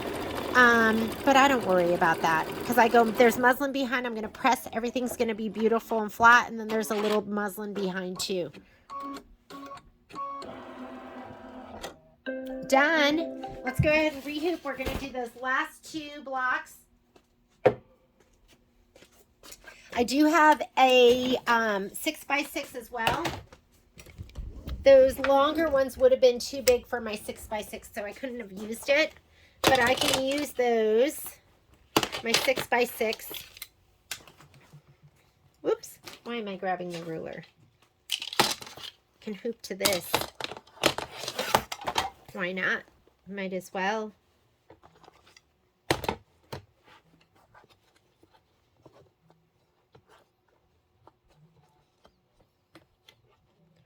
And then I'll pause the video and go feed my family.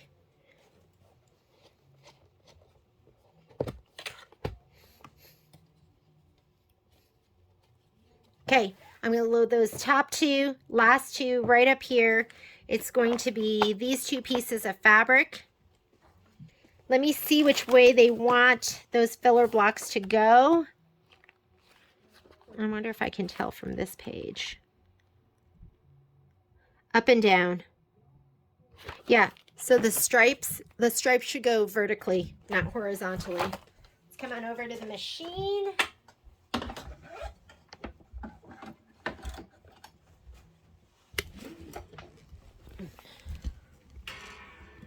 We're going to go ahead and say, okay.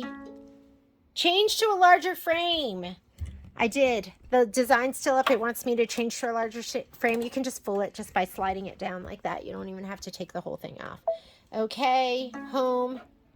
We're going to go embroidery, pocket, flip.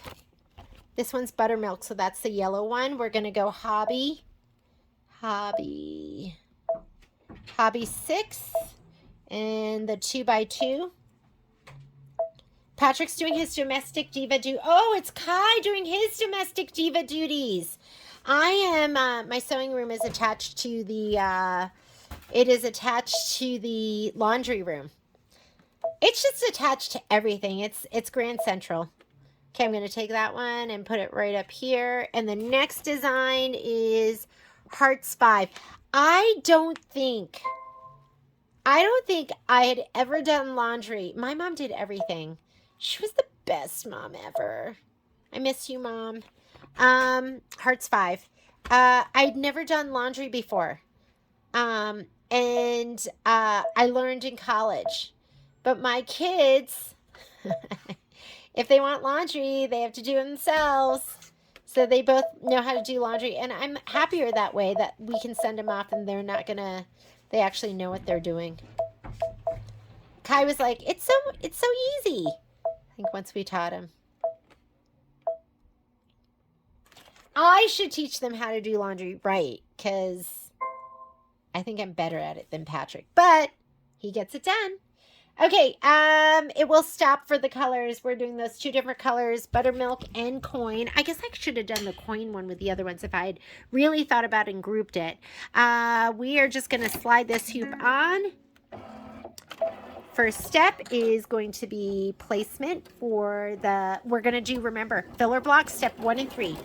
Both placement steps, I'm going to spray while it's stitching.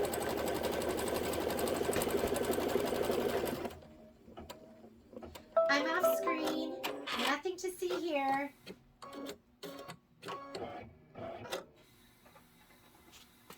Oh, you know why I did that?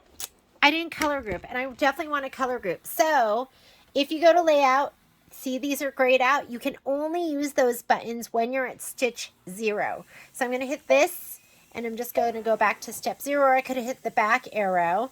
And now we're color grouped. Oh, no, now we're not color grouped. I'm going to say okay and color group. Now you can see we're color grouped. But we already did that first placement, so I'm going to go here and go to the next one. Now everything should color, well, it'll finish stitching this out, and then when we go to do the placement stitches, it'll do all of those at once. That's kind of a good little mini lesson, because you realize things sometimes. Let me go ahead and cut. My bobbin thread's running out, and then you don't know how to do them. So maybe that happened to you. You were like, why doesn't it let me color group at this point? Well, you can't do, like, you can't use your projector unless you're on step 0. When I get down like this, I just throw it away, because sometimes it catches. And when you're going to pull these out, do you see how you can turn it to the, turn it to the underside, and you can see the thread coming out in 2 different spots. I'm going to pull on both of those and see which one releases. Is this it? That's the easier one. So this other one, you can just clip it if you want. I'm just going to leave it. It should be fine. But you can turn it to the underside to see where you should pull.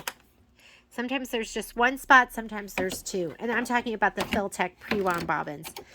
I am not going to go back steps because it's just a placement line. It doesn't really hold anything down. I'll just continue on from where we were, and let me finish spraying.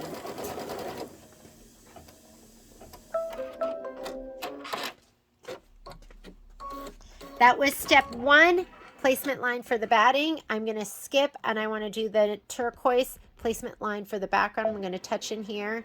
I don't want to overshoot it, so I'm just going to use the arrows, and let's go ahead and do my placement line for the background fabric.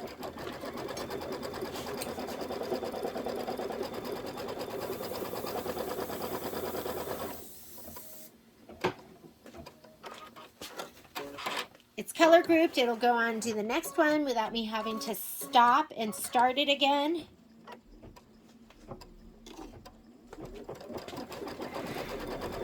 Everything's a teaching moment, right?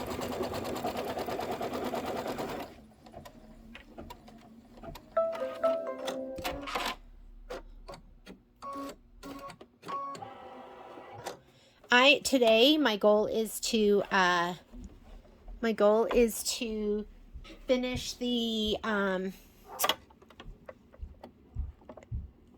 my April table topper, as well as my section A and B.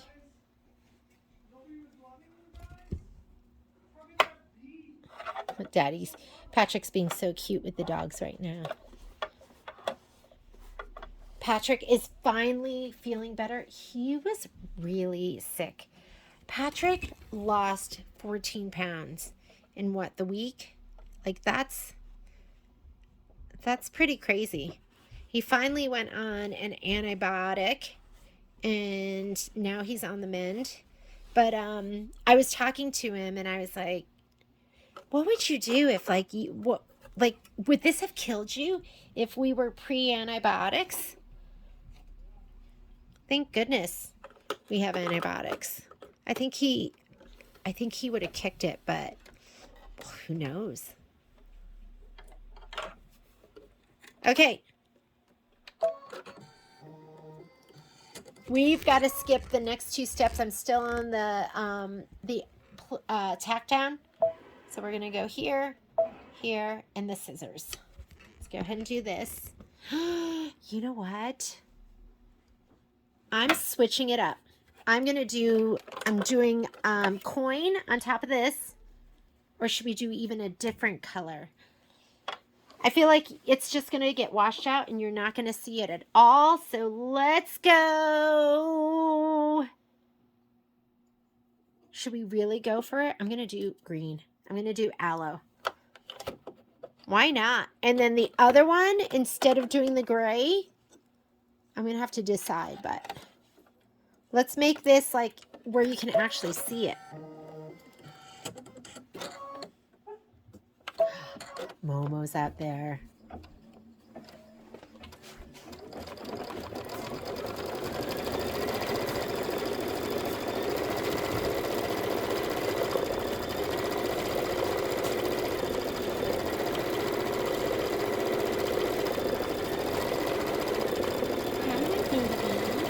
Does that look so much better than just if we did silly buttermilk? Okay, what do you think about for this one? Whoops, gotta stop it because remember I didn't change the colors out. So it would have just continued stitching. I think for this one, I know this sounds crazy, but I'm going Tidewater. I'm going Tidewater. It's happening. And I don't think I'm going to regret it. You know how I always regret it? I think I'm making the choice of a lifetime. Because look at that one. That was gorgeous.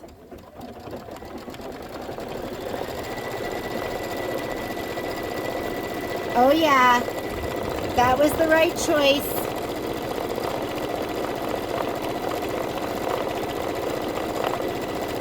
Uh-oh, here comes thing two. Here's this one. Oh, yeah.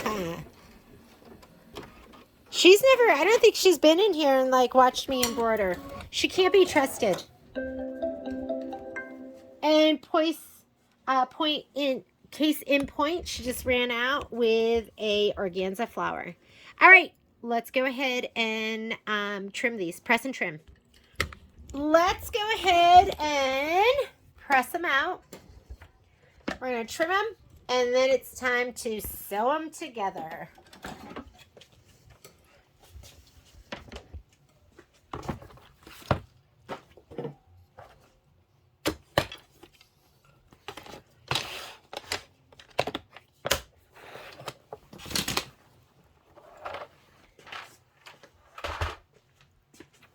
Okay, from the back side. And since we need these, I am going to go ahead and cut these out.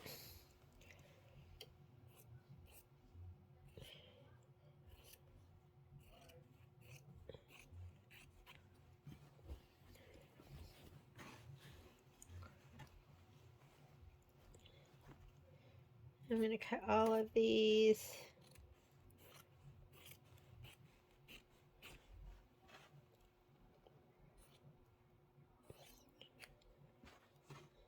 I'm excited about this quilt because it's not, I feel like it's so doable. This would be a great first Kimberbell quilt project for you. So if you've never done one before and you're like, which one should I do first?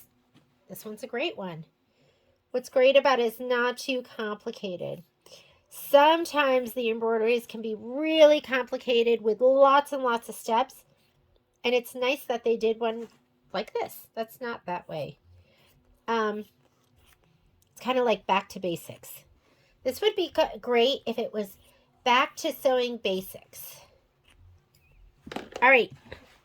And I need this one too, the scissors. So I'm going to cut right outside this line so we can maximize. Not right outside. I'm leaving like 1/4 of an inch. That way I'll have enough to trim it down. And here's all our extra.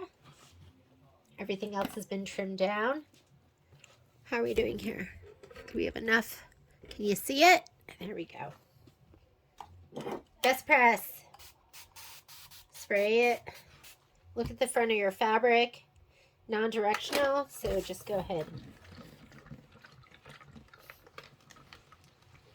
This method is called stand on your tippy toe method and use your body weight. And if you want, you can press.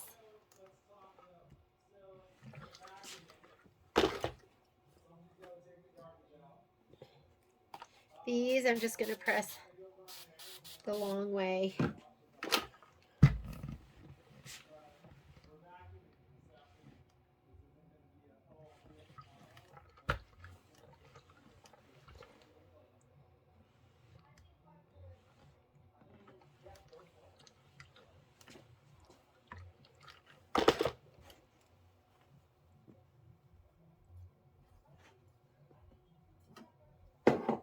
These are so little. I don't think there's going to be much movement with those.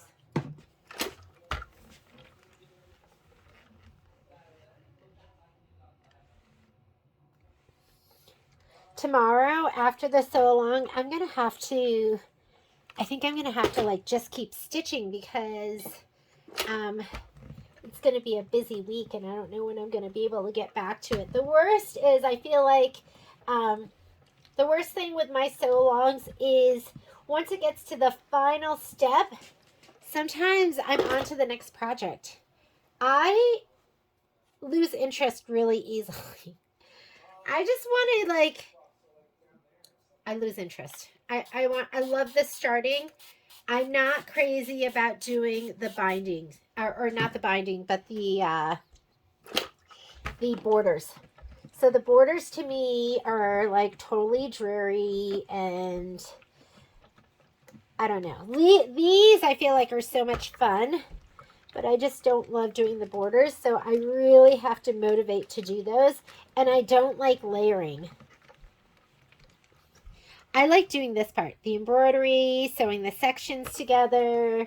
That to me is all good times. And then the other stuff, I have to force myself to do it.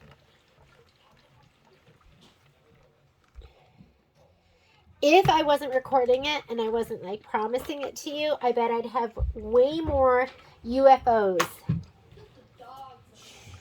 Way more UFOs. Here come my children. Taking, oh, look at there. There's Tweedle 1. There's Thing 1 and Thing 2. I'm Thing 1, right? One's taking out the garbage and one is taking out the recycling. Daddy must have said, you better do that.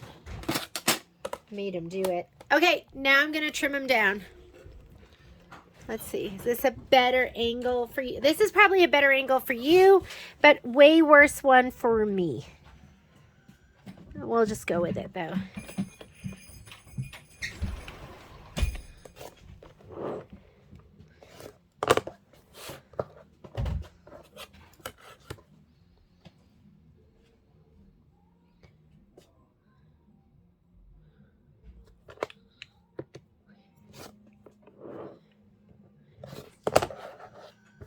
All right, there's one of these. Let's just grab them all. Remember, be careful. Don't accidentally. I'm going to have to go back from the side again. That's not bad, right? Side angle. It's not bad. You guys can see. That way I can look down from the top. Okay, which of my children left the door open?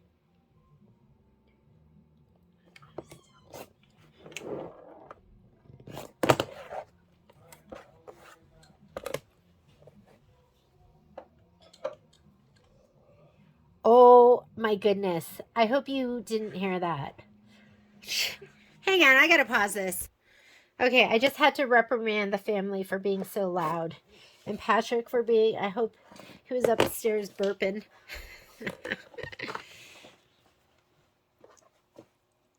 Is that so cute and so much cuter than just using like the matching color? Like this one. This would have been so much cuter if I did maybe buttermilk. I think buttermilk would have looked absolutely adorable on this one. So what I'm thinking is go with a contrasting color. There's no embroidery that's going to be on here, just the quilting stitch, the quilting embroidery. So you might as well make it count and make it gorgeous.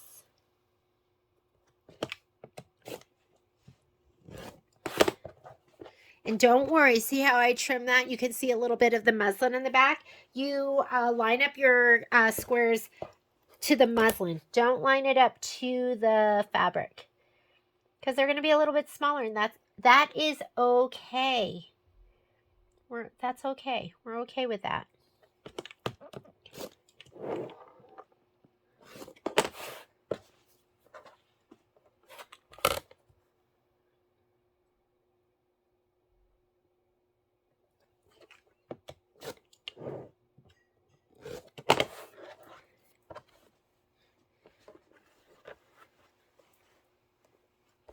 One and a half by 6.5.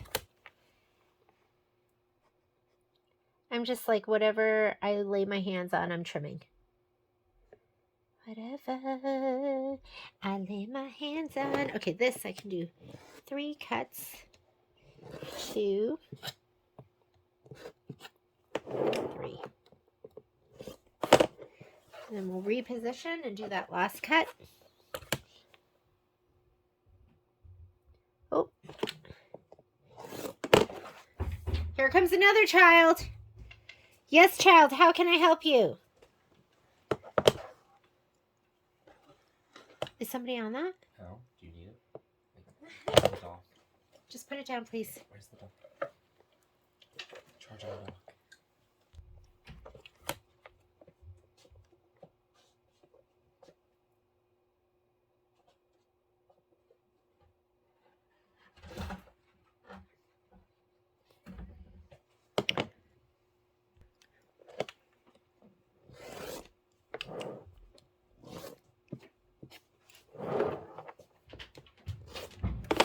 Okay.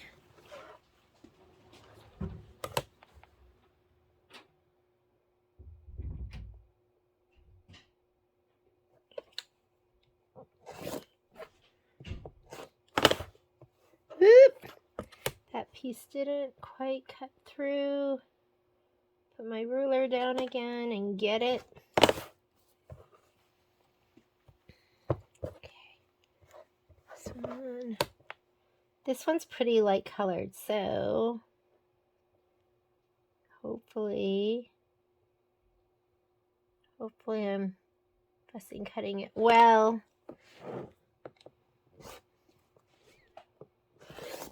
Okay.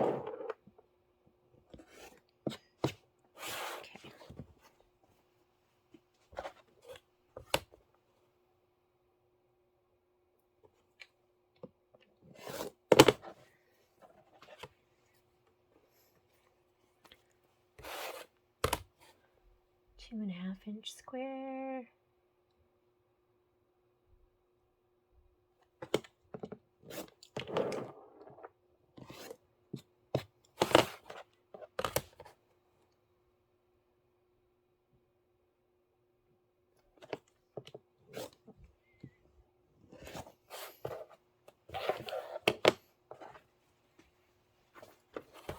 And I think that's it. 4.5 by 4.5. Ooh, it's a little bit hard to see that outline stitch. Let me see if I can get it though. That looks pretty good. Okay. I find the sharper the blade, the easier it is where it goes into every corner. And if your blade is dull, then you have to trim. You have to do... Oh, so this one must be sharper than my other one. My purple one. And there is our pair of scissors. We are ready to go. It is time to stitch together your different blocks. So let's go ahead and get out our little handy dandy chart. Looks like this. I think it's page, are we page 30? Page 30, okay? We're gonna go ahead and get these together. So, actually that might not be, that tells you the quilting. I wonder if there's the page that tells you how to stitch them together. Well, this must be it. Okay, so we're gonna go ahead and let's lay it all out first. We've got, and we're gonna be pressing as we go. So this is your time to have your clapper and your best press and your iron. So top one is the scissors.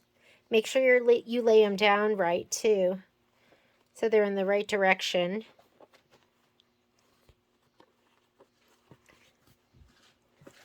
The blue,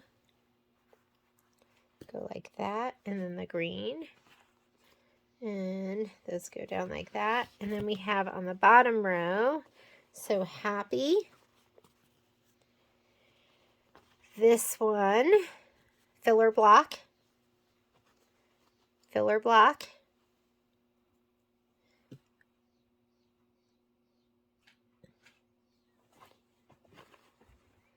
yellow filler block,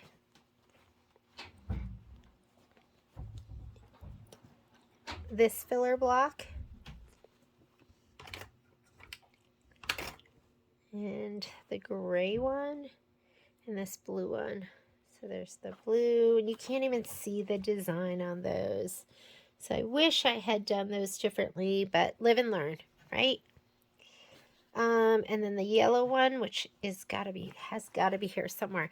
Okay, and then you're gonna do the other ones, the other row, which is gonna be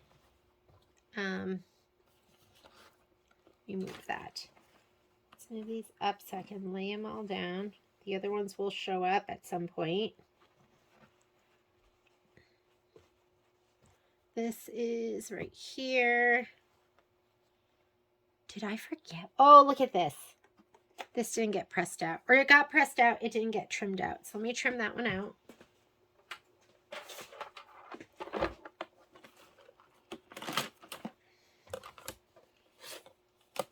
Don't worry, they all show up.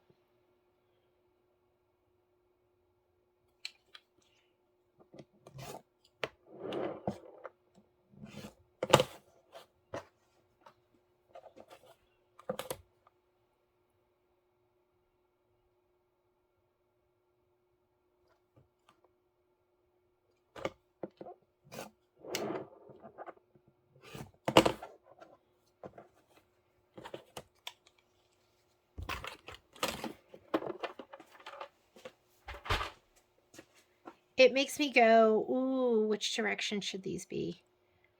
Should this one be? And let me see if you can tell. And if you can't tell, you're just going to lay it down however you want, whichever direction you feel like the scissors should go. That's the thread. I almost like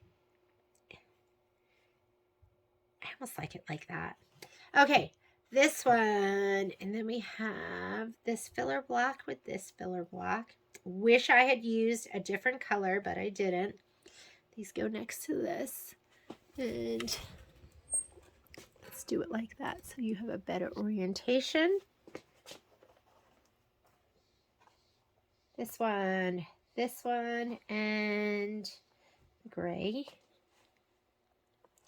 And then the bottom blocks are going to be the blue, the pistachio, the gray. Where do these go? Oh, look at, I missed them. Let's go all the way up here.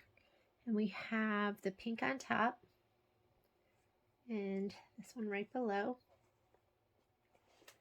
This block.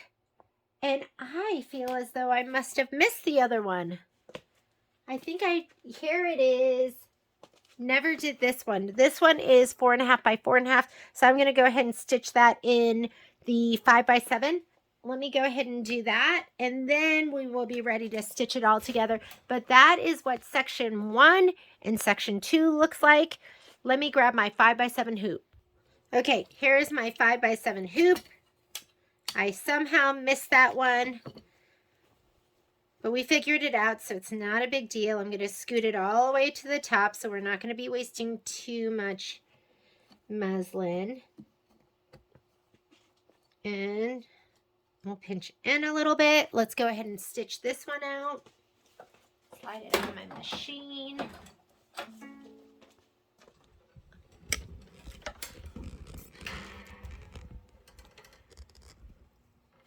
Glad I figured it out now.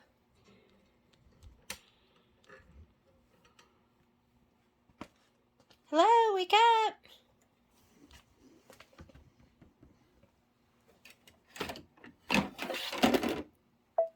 Maybe I needed that hoop off, so I'm going to go home. We are doing the last one. So these were filler blocks 3, 6, and 14. So I'm doing 14, which is hearts 5, 4 by 4. So we're doing hearts 5. I was all excited to get all that stitched. Set. We are going to select 5 by 7. 5 by 7. And embroidery, because it's just a filler block layout. Move. Let me slide my hoop on so it won't go out of the embroidery field. And snug it all the way up. Perfect. First thing we're going to do is placement line for the batting. I'm going to spray my batting in my background fabric. This should be done lickety-split.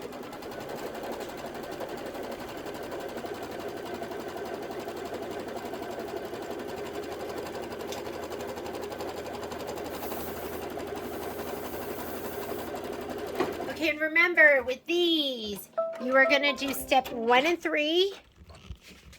Let's go to step 3. We're going to go, that step is 3. We just skipped the tack down. Go ahead and let it do the outline stitching for the background fabric. And then let's think about what thread we want to use for this stitching. And I think I'm either going to go taffy or buttermilk. Such a hard decision. I think I'm going to go taffy. Okay, lay down your batting. We are going to skip step 4. Step 4 is the tack down for your background fabric, and we're skipping that step because we cut it to size.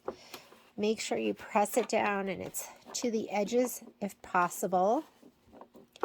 All right, what do you think? That or that? Oh, it's a hard decision. Okay, I don't know why I feel like this is going to stand up but be a little more subtle. I am not a yellow person, meaning, okay, it's just not my favorite color. But I love this buttermilk, and I think it's going to look really pretty right here. Let's just do buttermilk. So do whatever color you want. Skip the next step. You can look right here. It wants to do the tack down. You want the quilting stitch. And it's pretty busy, so I don't even know like how much of this we're going to notice. Make sure your iron's hot because we're going to have to press this out.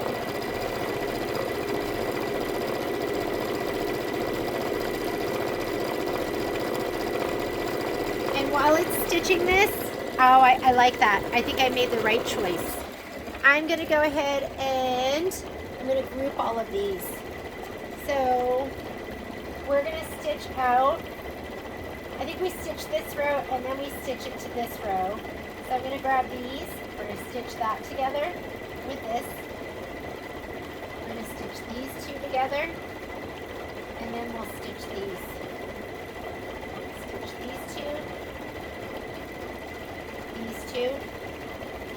These two. And then this one. I'm going to go these two first. And then this. These two. And then that. Oh, I could do, I'm going to do these two. Then this one. That other block's going to go in between these two.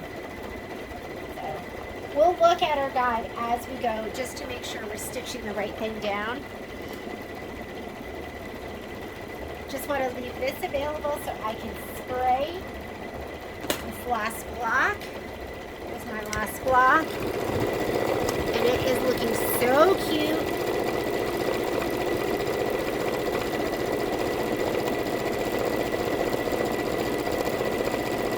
I mean, really, any threads from your set, any of those is going to look great. The pistachio would have looked amazing. The Tide Water would have looked super cute.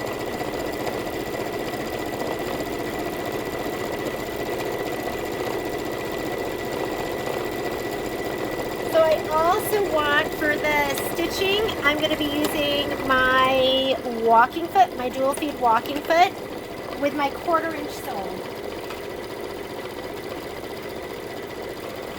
I'm going to be piecing with my Deco Bob. So I'm going to piece with my Deco Bob. I'm just going to leave that white bobbin that's in there.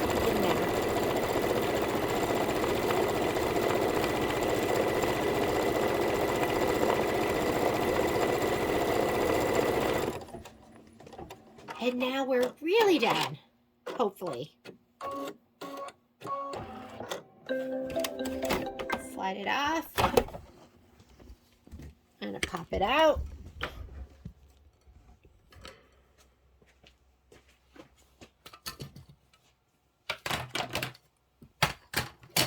From the back, let's go ahead and give it a spray.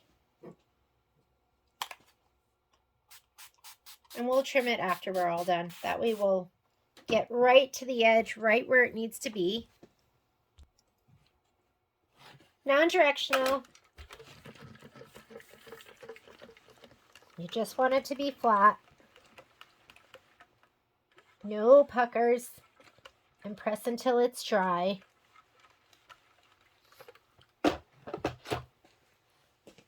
Now let's trim it out.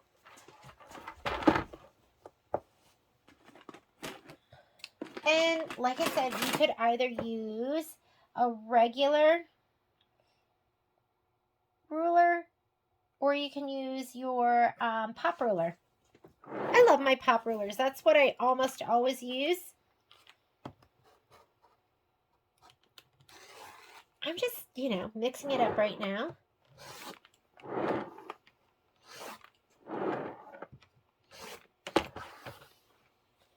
And that looks amazing. Doesn't that look so cute with the yellow? I think it looks so cute. Okay, let's tidy up for a minute. I'll be right back. Alrighty, we are ready to sew it all together. I'm going to say okay. I'm going to go home and I'm going to go to sewing. What's nice on the Luminaire, this will slide all the way over to the left. You can leave it, and it's kind of like having a big extension table on your machine. Let's go ahead and change out our foot. That's when this hoop screwdriver, or the advanced screwdriver, comes in so handy. It just fits perfectly over that screw in the back. You just want to be able to loosen it, take it off, and we're going to put the walking foot on. So the walking foot just slips on right here, just over the screw from the back. Hand tighten it, support the butt. Make sure the butt's not drooping down. And then you're going to tighten a little bit more. You got to wait for that screwdriver. There, it caught. And I'm just going to turn it a little bit more. It's a little weird fit because this thing is kind of in the way, but it still works. And you just want to tighten a little bit more. I probably turned it this much. Like that. That was it. Don't forget to plug it in the back. You have a cord. If you don't plug it in, you're going to go, this thing is the worst foot ever. How do I know that? Because every once in a while I forget to plug it in. And I'll be stitching along and I'll go, why does this thing not work? And then every time that happens, I go, oh, I bet I didn't plug it in. Am I the only one that's done that? Maybe I'm the only one. I'm so close to finishing this. I'm really excited. I'm always so excited when I finish like a cone of thread or a spool of thread or a bobbin or a fabric kit or just whatever. Okay. I'm going to do a straight center stitch. I usually piece at 1.8 when I just have 2 pieces of fabric. For this, since it's going for layers, I'm going to leave it at 2.5. I like piecing, well, you know what, I really like 2.0 because then when you go to cut, it's like nice and tight and you can just cut in between and it doesn't unravel. The other thing I want is I want my auto pivot, my auto lift on, so we'll lift when I stop sewing, so I can slot another piece of fabric under it. To take this sole off, you just push right down on it, and then we're going to put the next one on. You're going to, whoops-a-daisy. Let's see if I can get it to stay down here. Tighten it up, tighten it up. Okay, you have these little bars, those little nubs sticking out. There's grooves right here underneath on either side, and you just take this and lift it up right on, and you are ready to go. What's this? Something's stuck in here. I don't know how that got in there, and I'll have to get it. Let me pause. Okay, I got it. I've never had a piece of thread get stuck in there like that. Okay, we are going to use our guide, and I'm just going to grab fabric pieces or blocks in pairs. So I'll do these 2 together. I'll do these 2. I'll do these 2, and it's showing you, like, do these 2, and then you'll sew the other blocks together. So it's showing you, sewing you. So on page 31 is where it shows you how to sew them together. So just follow your guide. First thing is going to be none of those. These. Make sure they're going in the right direction. This set of scissors with this set of scissors, and they should look like that. We're going to sew right here on the right-hand side. Let me grab I'm a foot control kind of girl. If you are a master of the start-stop, good for you. I am uncoordinated in everything that I do. Actually, I'm really coordinated in some things. Stuff that requires like beading and stuff like that. I'm really coordinated. But more, I don't want to say sports things because this isn't really sport, but finding the start-stop button. That's something that I'm not coordinated in. I panic and I'm like, oh my God. What I like about this is the belt. There's a belt back there. It needs to engage and it needs to grab the fabric. So sometimes I'll just hold, I won't turn on locking stitch. I'll just kind of hold it in place and do a couple of stitches to lock it, and then I'll let it go. Okay. Since I'm at 2.0, I mean, that's a really tiny, tiny stitch. I'm going to sew right off my fabric, and when I stop, it's going to lift the foot, and I'm ready to put my next piece under because I turned on the auto pivot. So let me grab, I need these 2 pieces right here, and I think this, I don't know if that's supposed to be vertical or horizontal. I'll make it vertical. Line those 2 pieces up together.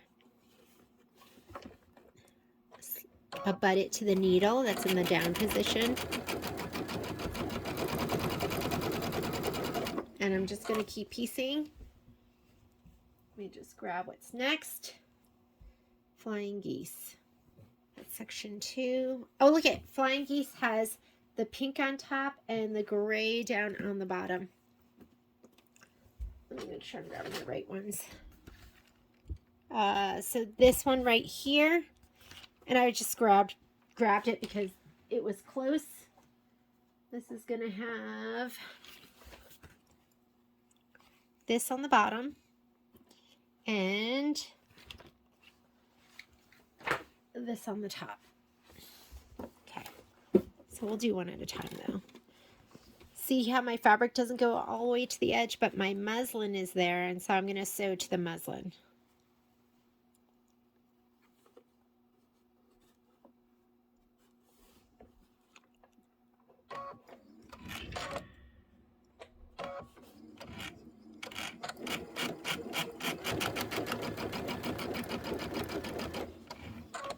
But I'm going to have to press this and stuff, so I'm going to grab my next piece.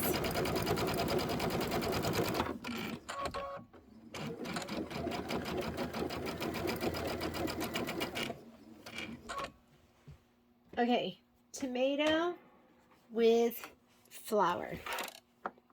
And I like the heart up on top.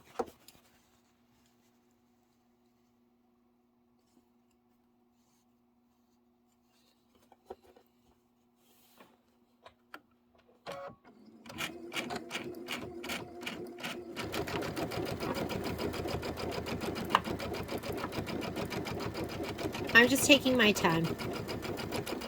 I don't like to blaze through this. The yellow and this, and I was putting this in this direction. So pink on top, yellow on the bottom, whichever direction you want it. It probably shows what direction to have it, but when I laid it out, I liked it with my scissors in that particular direction, so that's the way I'm putting it on. Here is, this one goes next to So Happy. I wish I'd done this one in like mocha or something. Something subtle, but with more contrast so you would be able to see it. Okay, and I will be using my cutting gizmo to cut my pieces apart.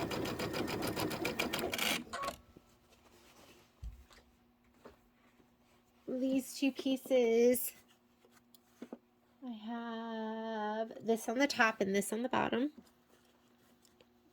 Those. One of my girlfriends sent me, was it a TikTok video? And I went to Boston College and they did their first annual running of the gingers.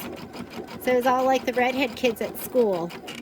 It was so funny. Okay, and then it wants this one sewn to this one. Go put these two together on the short end. There weren't a ton of gingers in it. It didn't last too long. I mean, when I went to BC, it was 2,000 undergrads per class. So 8,000 kids all together. And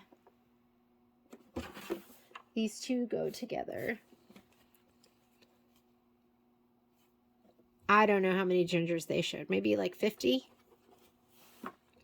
And you got to think they didn't all participate, but it's not a lot. Okay, and this one on the bottom, I'm going to do it like this. And this one on the top. Let me see what they're calling for. Horizontal or vertical? They want that to be, I think, I did one, so these went up and down. I'm going to do this one like this. You can do whatever you want.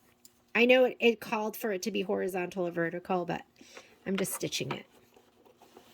Did one way, I'm going to do one the other way. Because I don't think that'll detract from my eye at all. Patrick's going to be coming through any second now. Okay, let's go ahead and press all of these. Heat up your iron, get your breast press, and your clapper. So I just spent, let me see if I can get I just spent the past half hour looking for my clapper. So I honestly can't remember the last time I put together a quilt without a clapper. So I'm kind of stressed out, and I live 15 minutes from the store, so I could just drive to the store, and that's where I think my clapper is. This is a cutting gizmo. It's made by Gypsy Quilter. They It's for taking your chain piecing and just cutting it. I mean, isn't that nice? Better than scissors. So I'm just cutting these all apart.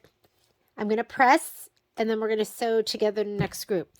A clapper is a piece of wood that what it does is you press, and then you trap the heat between the piece of wood and the wool mat, and it sets the seam, and it makes it flatter than you can get it. You can like hit that seam down. You can actually like beat it down too with the clapper. And I have a Riley Blake one that I absolutely love, and it's probably 7 inches and it's about this big. I seriously have not assembled a quilt without a clapper in so long. So guess what I found? This is the smallest cutting board I had upstairs. And I don't know if like the wood makes a difference. I was like, maybe I have a 2x4 or something that I could use. I mean, they definitely use like special wood too. I don't know if it's more dense or what it is. But I am so desperate, and I so believe in my clapper, and it makes my pieces lay so flat that I'm going to go ahead and press, spray, press, and then I'm going to use my cut. Necessity is the mother of invention, right? And all I can think is it's got to be, I'm going to lay this down here, and we'll see how it does. This is not optimal. This is not what I want to be doing, but I don't even know if I can do it. If I could force myself to do a quilt without a clapper, because I know how flat my pieces lay with it. And this is me clapping it with a cutting board. I think you really want to get a traditional clapper. The size of it, mine has like ridges in the side so I can grip it and grab it. Well, this one's pretty big, so I'm going to go ahead and finger press it open. Give it a little shot of spray. Press it with my iron.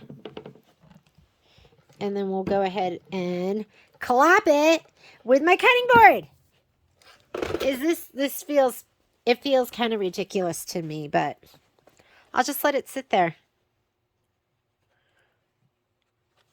So depending on my seam, sometimes I press it and then spray it. So this one I feel like needs it because of the right hand side where the flying geese is.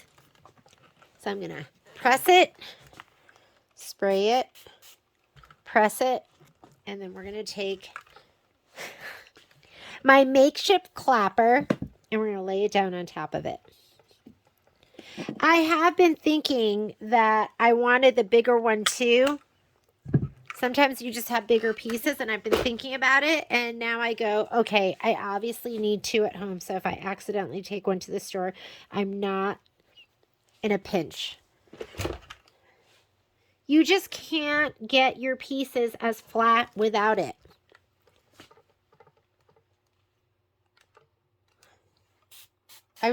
When in doubt at my house, I look on the floor, but there is no floor clapper. Nothing. Cutting board clapper. Bet you never thought you'd see that. It's worth it to me. The extra time that it takes. I mean, if you look at my samples in the store, they look good. They look really good. And everything is flat and pressed and gorgeous. And usually I hold it down. This I'm just laying down because I could elbow it down. I mean, it looks pretty good. I think we're getting the job done. I just don't think I could do a quilt without at least trying to use the clapper. Whoop. See that seam?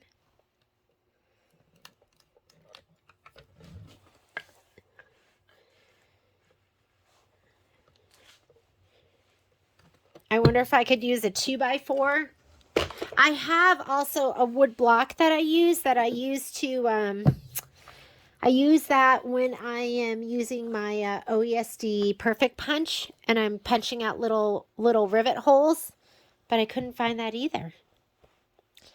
That is just what you want. You want the flattest, most perfect seams that you can get.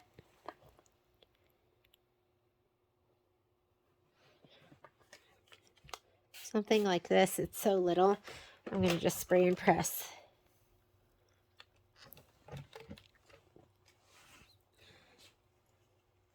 This one too. Open it up. Don't want to leave that down there too long because you don't want to burn your mat.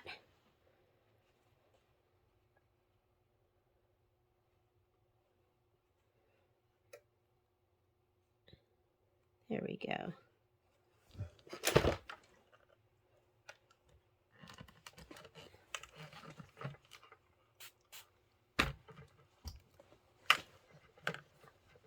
Oh my God, that seam is beautiful.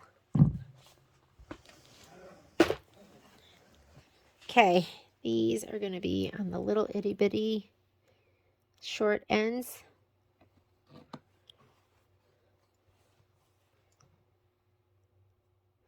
And look, I can have these all over the all over the place because my clapper is so huge.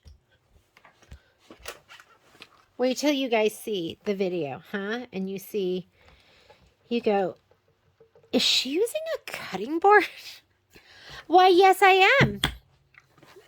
I am using a cutting board. Because I'm desperate. And I need it.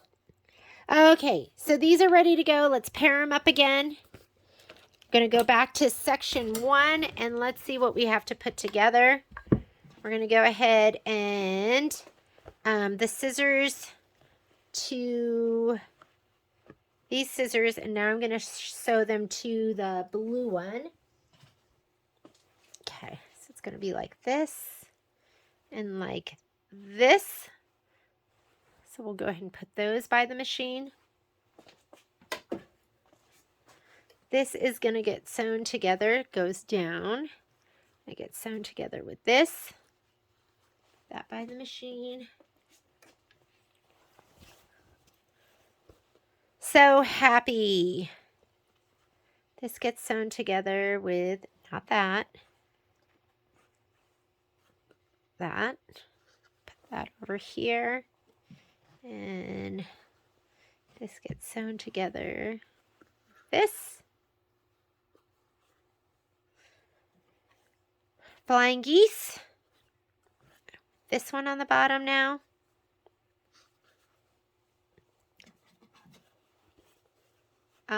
We are going to put this together and these two. And then we'll put on the skinny tops and bottoms. So we're going to start with that. Let's go over to the machine.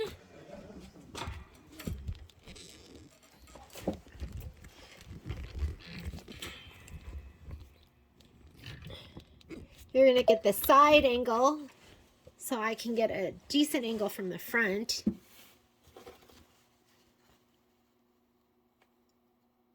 And if you're way off, rip it out and redo it. It's just not worth trying to ease it in when you can just take out a seam. I feel like that just happens sometimes. It's just not gonna come together perfectly. And that happens every once in a while. Don't worry about it. Just take it apart, redo it. It's not worth the battle.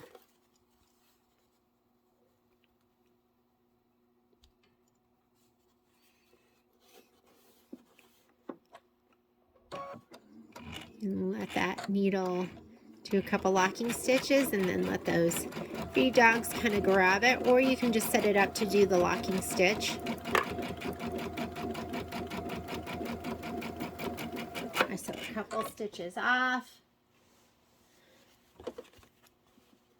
Doing the flying geese with the skinny strip.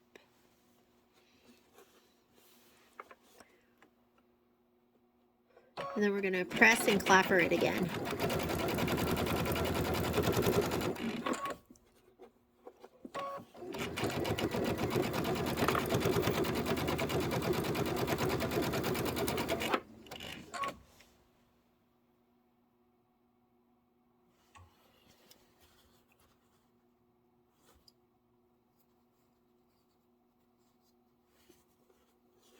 All right.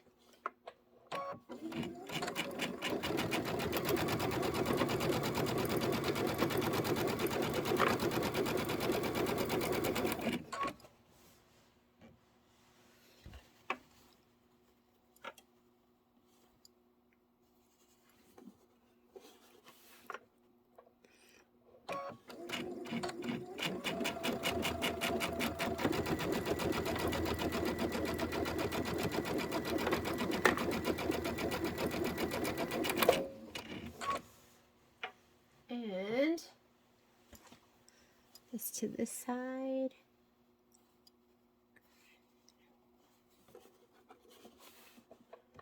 That pin cushion is to die for. It's just so cute. And it's going to be even cuter once we add the little strawberry to it. Okay, time to trim and clapper.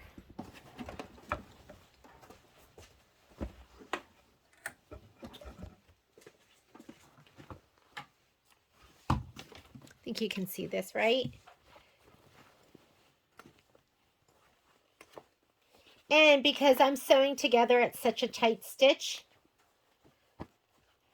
2.0, it's not going to unravel. You can go ahead and cut those seams apart and they're not going to unravel, which is what you don't want, right? You don't want that to come apart when you're chain piecing.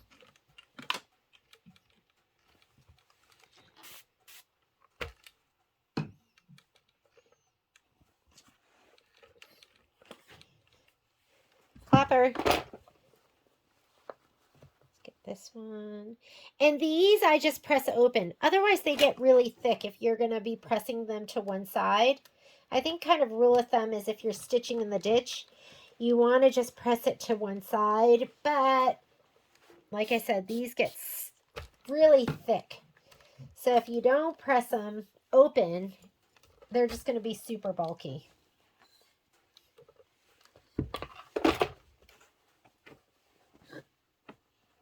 Gonna apply a little pressure here, make it get really flat. Press it open, give it a little shot of best press, and then we'll clapper it.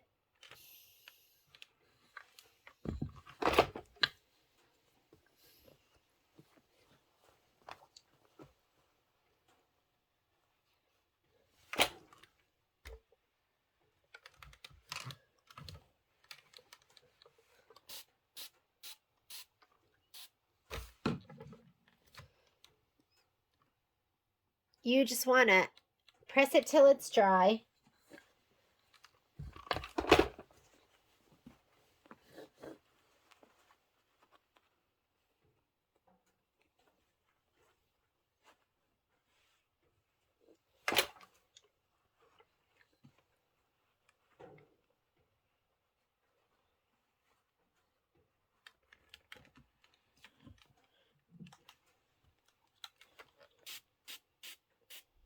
I'm not really good at spraying with my left hand. Okay, now we're ready to group again.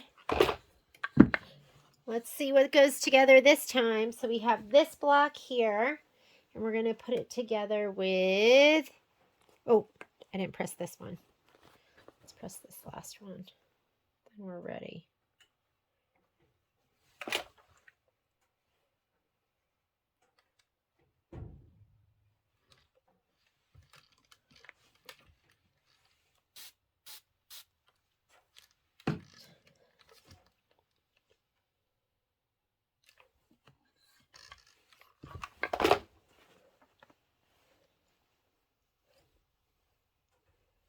Okay, we have these together, so now we can put on the long skinny top. This will go on here like this, and then we'll put this on the bottom like that. So I'll do the bottom first. Let me put that over by the machine. Then we are going to do this, gets attached to this. Is that right? Yep. Put this over there.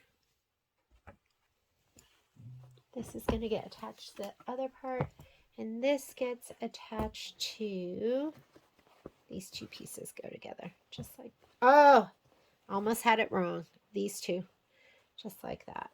Okay, let's go ahead and sew those three.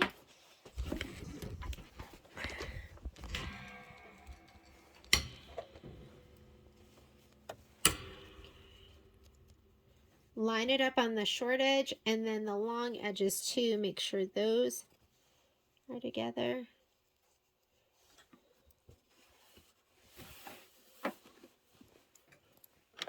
I'm going to start with my needle down so I can abut my fabric.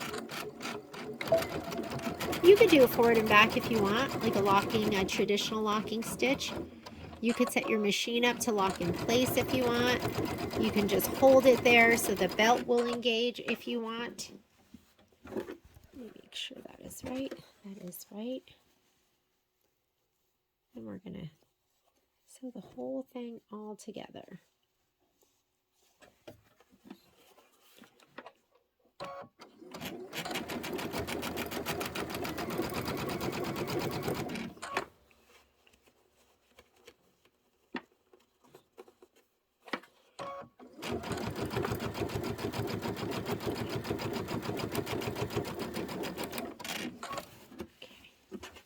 We're going to sew this long strip to the tomato. I'm going to start on one end. I'm going to see how it's doing and see if I have to ease my fabric top or bottom at all.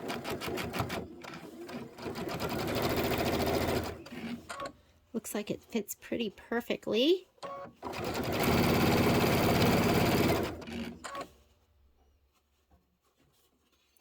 If anything, I feel like I need to ease the bottom fabric. And don't forget your fabric, it's malleable, you know? So if you need to make one a little bit longer, you can gently ease it.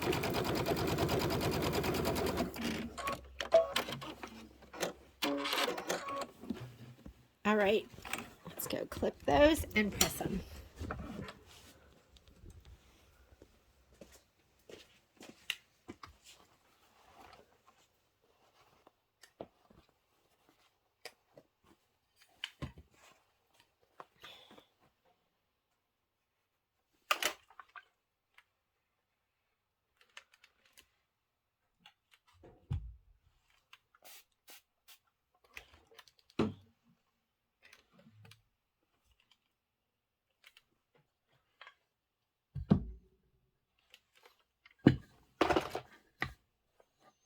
I think I can smell the garlic off of my cutting board. Well, hope that isn't transferring to my quilt.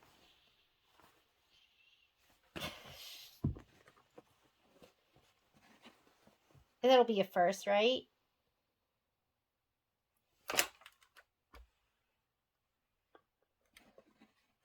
Okay.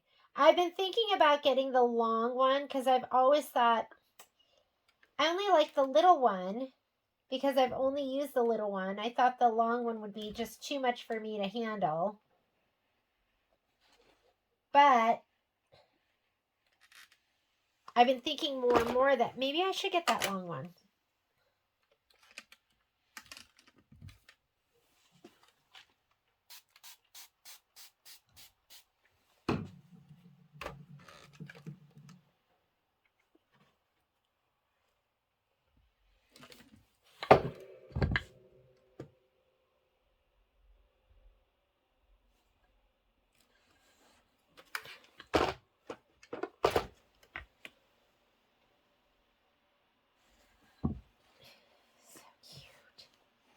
So cute.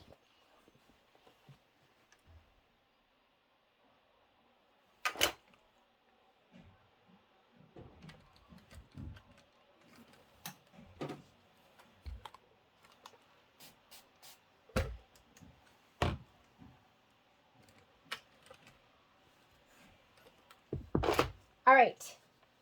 Finally, we're going to sew this one onto the top, just like that. This gets sewn to this, just like that.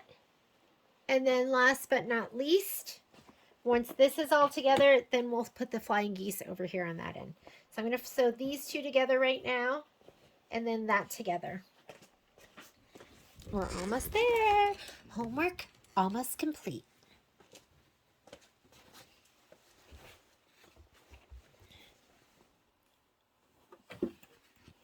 Look at it one more time before you start sewing it, just to make sure everything is lined up right.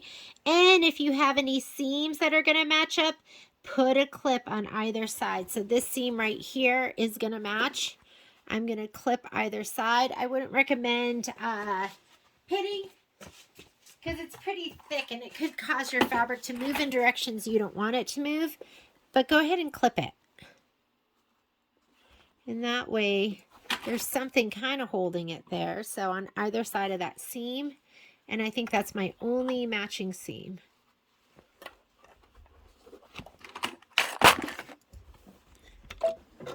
Again, I like to start with my needle down. This is just what I do. This is me making up my own piecing techniques. By all means, there's a lot of you who are way more experienced. And I want you to do whatever works for you.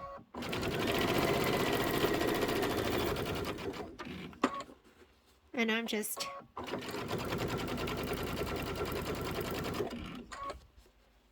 playing along with this, making sure everything lines up. Take that out.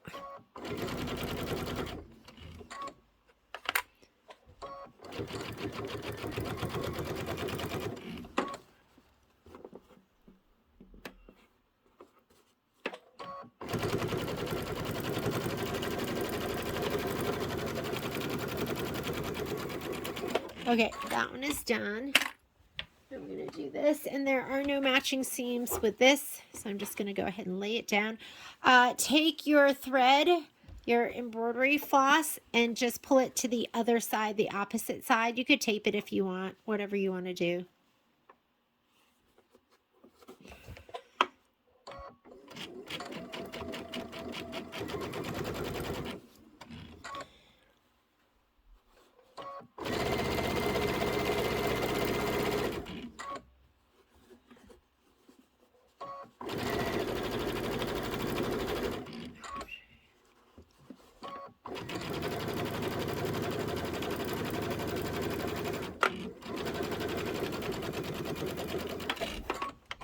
Okay, let's press it open. Then we're going to add the flying geese, and then we'll sew both sections together.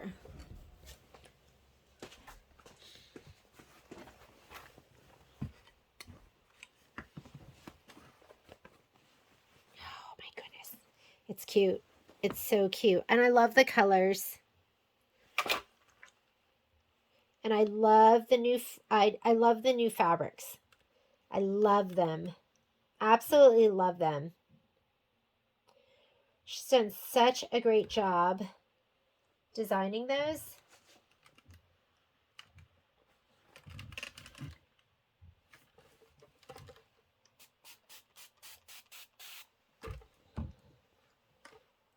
Too bad this isn't a cooking themed one, because you'll smell it and it's going to make you hungry.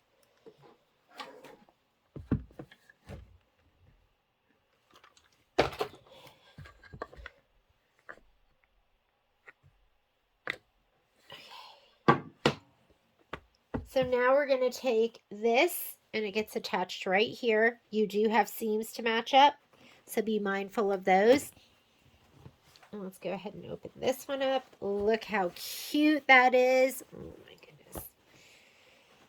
I'm hanging this one. This is gonna, I have a wall. I have one empty wall. Believe it or not, I have an empty wall in this room.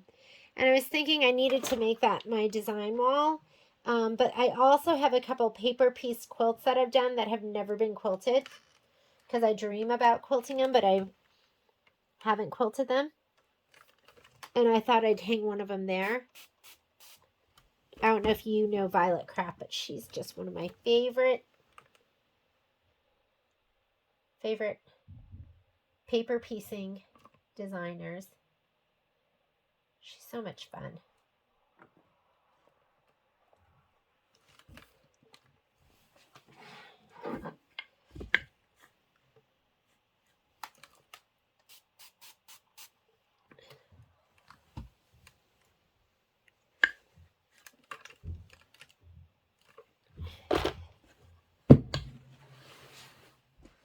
Swing that around.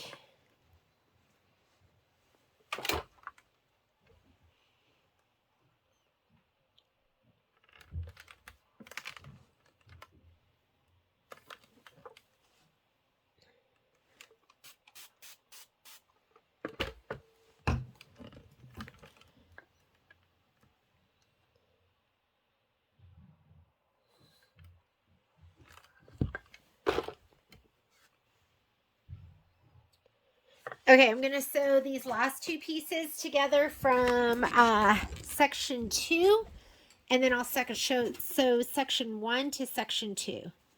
So let me get these lined up. You want to make sure these seams are lined up, because if they're not, they just stand out. You know, your eye is, at least my eye is drawn to it. And that's the first thing you do. You go, isn't it cute? But oh, look, I didn't line up my seams. This is, I don't know why we throw ourselves under the bus like that, but we do. I'm going to have to ease it just a little bit on the very top. I'm just going to go this direction, because I find it's easier if you have something smaller to put it on the top than the bottom.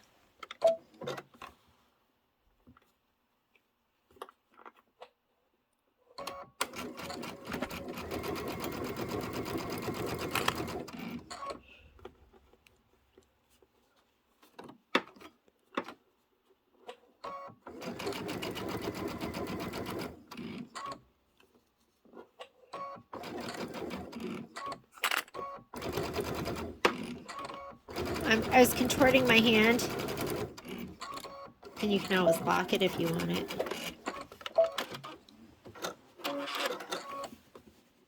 Let's just look and make sure they look pretty good. Oh, you know what? That one's good, right? This one is not. This one is way too high. I'm going to unstitch this, and then I'm going to redo that part right there. Where's my favorite seam ripper? My new favorite seam ripper, which is a seam ripper I've had for a long time, is the one that has the tweezers with them. And I'm not seeing them. Oh, here they are. I love these. I love them because I can, like, you know, rip out my stitches, and then I have that seam ripper where I can, if I need to pull something out, I can just pull it out with the tweezers. So seam rip and tweeze. So I'm going to take it out. I'm going to take it out kind of low. Oh, you didn't even see any of that. Because I'm going to ease this fabric. I'm going to put that one on top. Whichever one isn't as big, you put it on the top. It's just going to be hard the way I'm doing this. I'm going to just sew it here. That should match. And then I will give it a little pull as we go. I'm going to go like that. There we go.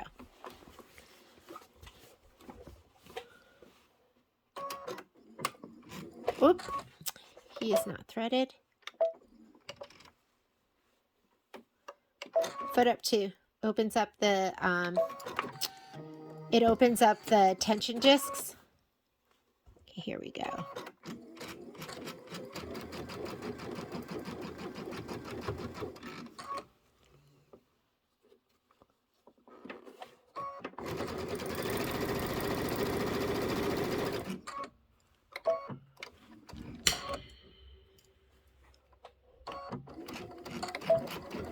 Sorry about that.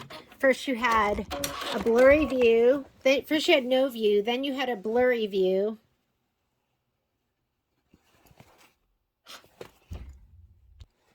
So that time it was pretty perfect. I mean, I'm down the tiniest bit, but I can live with that. So it was worth it for me to take it out, right? Take it out, make it look perfect. Once it's not good in one spot, the more you put stuff on, I feel like it just starts to look worse and worse. So I'm going to press this one open. There's my cutting board. It's making me hungry. I think we're okay. We're going to press this one open. And now we're going to sew section 1 to section 2.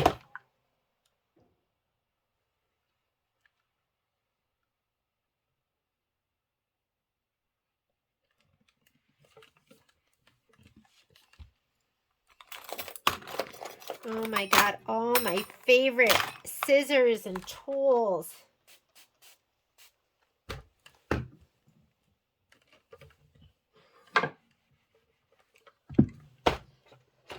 Okay, here we go. That's section 1 done. And here is section 2 done. So we want to watch out for this again. Make sure that that doesn't get sewn in.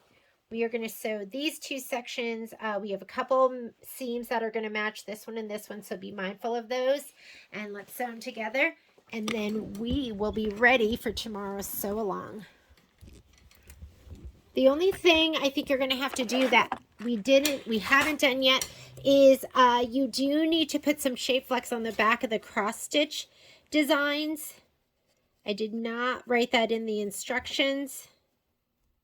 And I want to say somebody pointed, I had a couple people point that out, that needed to be done. So make sure you do that.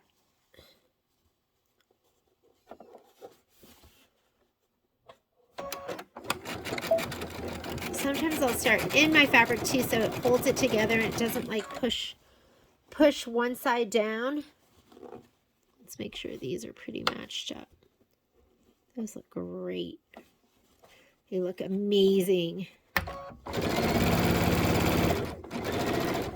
Sometimes when you go over that, it'll push the seam in a certain direction, so goodness, it looks amazing.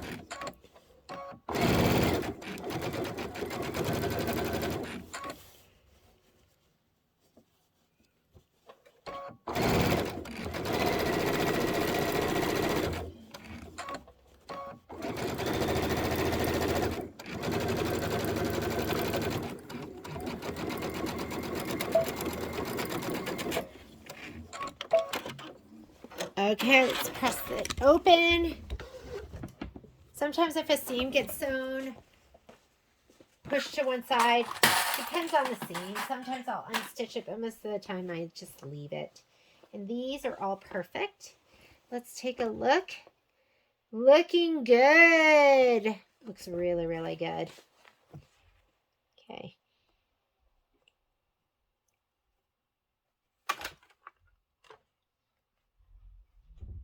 I know I'm coming in at a weird angle, but my little tray of goodies is in the way. I didn't want to put my iron on it and melt it.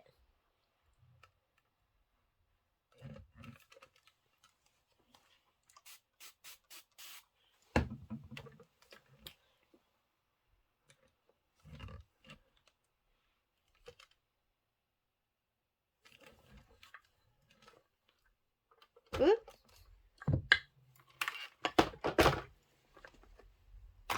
Let's put this over here.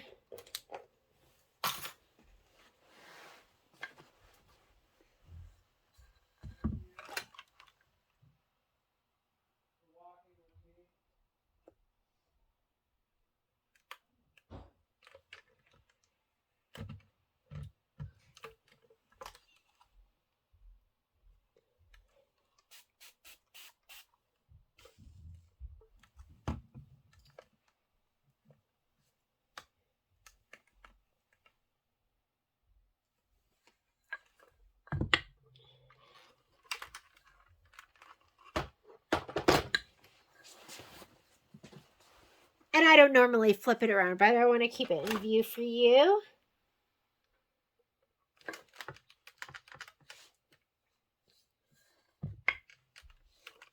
I did have one seam kind of jump.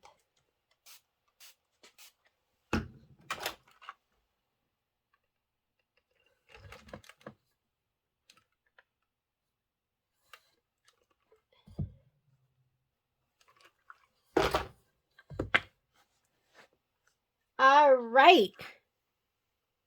We are done with section 1 and 2. And isn't it cute? It's absolutely adorable. I love it. Love, love, love, love. All right. So we're done with this. What we're going to do tomorrow is we are going to be sewing together sections 3 and section 4. right here, and then your homework is going to be to sew those two together, and then I will be recording. Didn't even show you section 4. I'm going to be recording a video doing the borders, just because I don't know when I'm going to quite fit it in with my kids' spring break. But thank you so much for joining me. You should be ready with section 1 and 2, and I will see you tomorrow.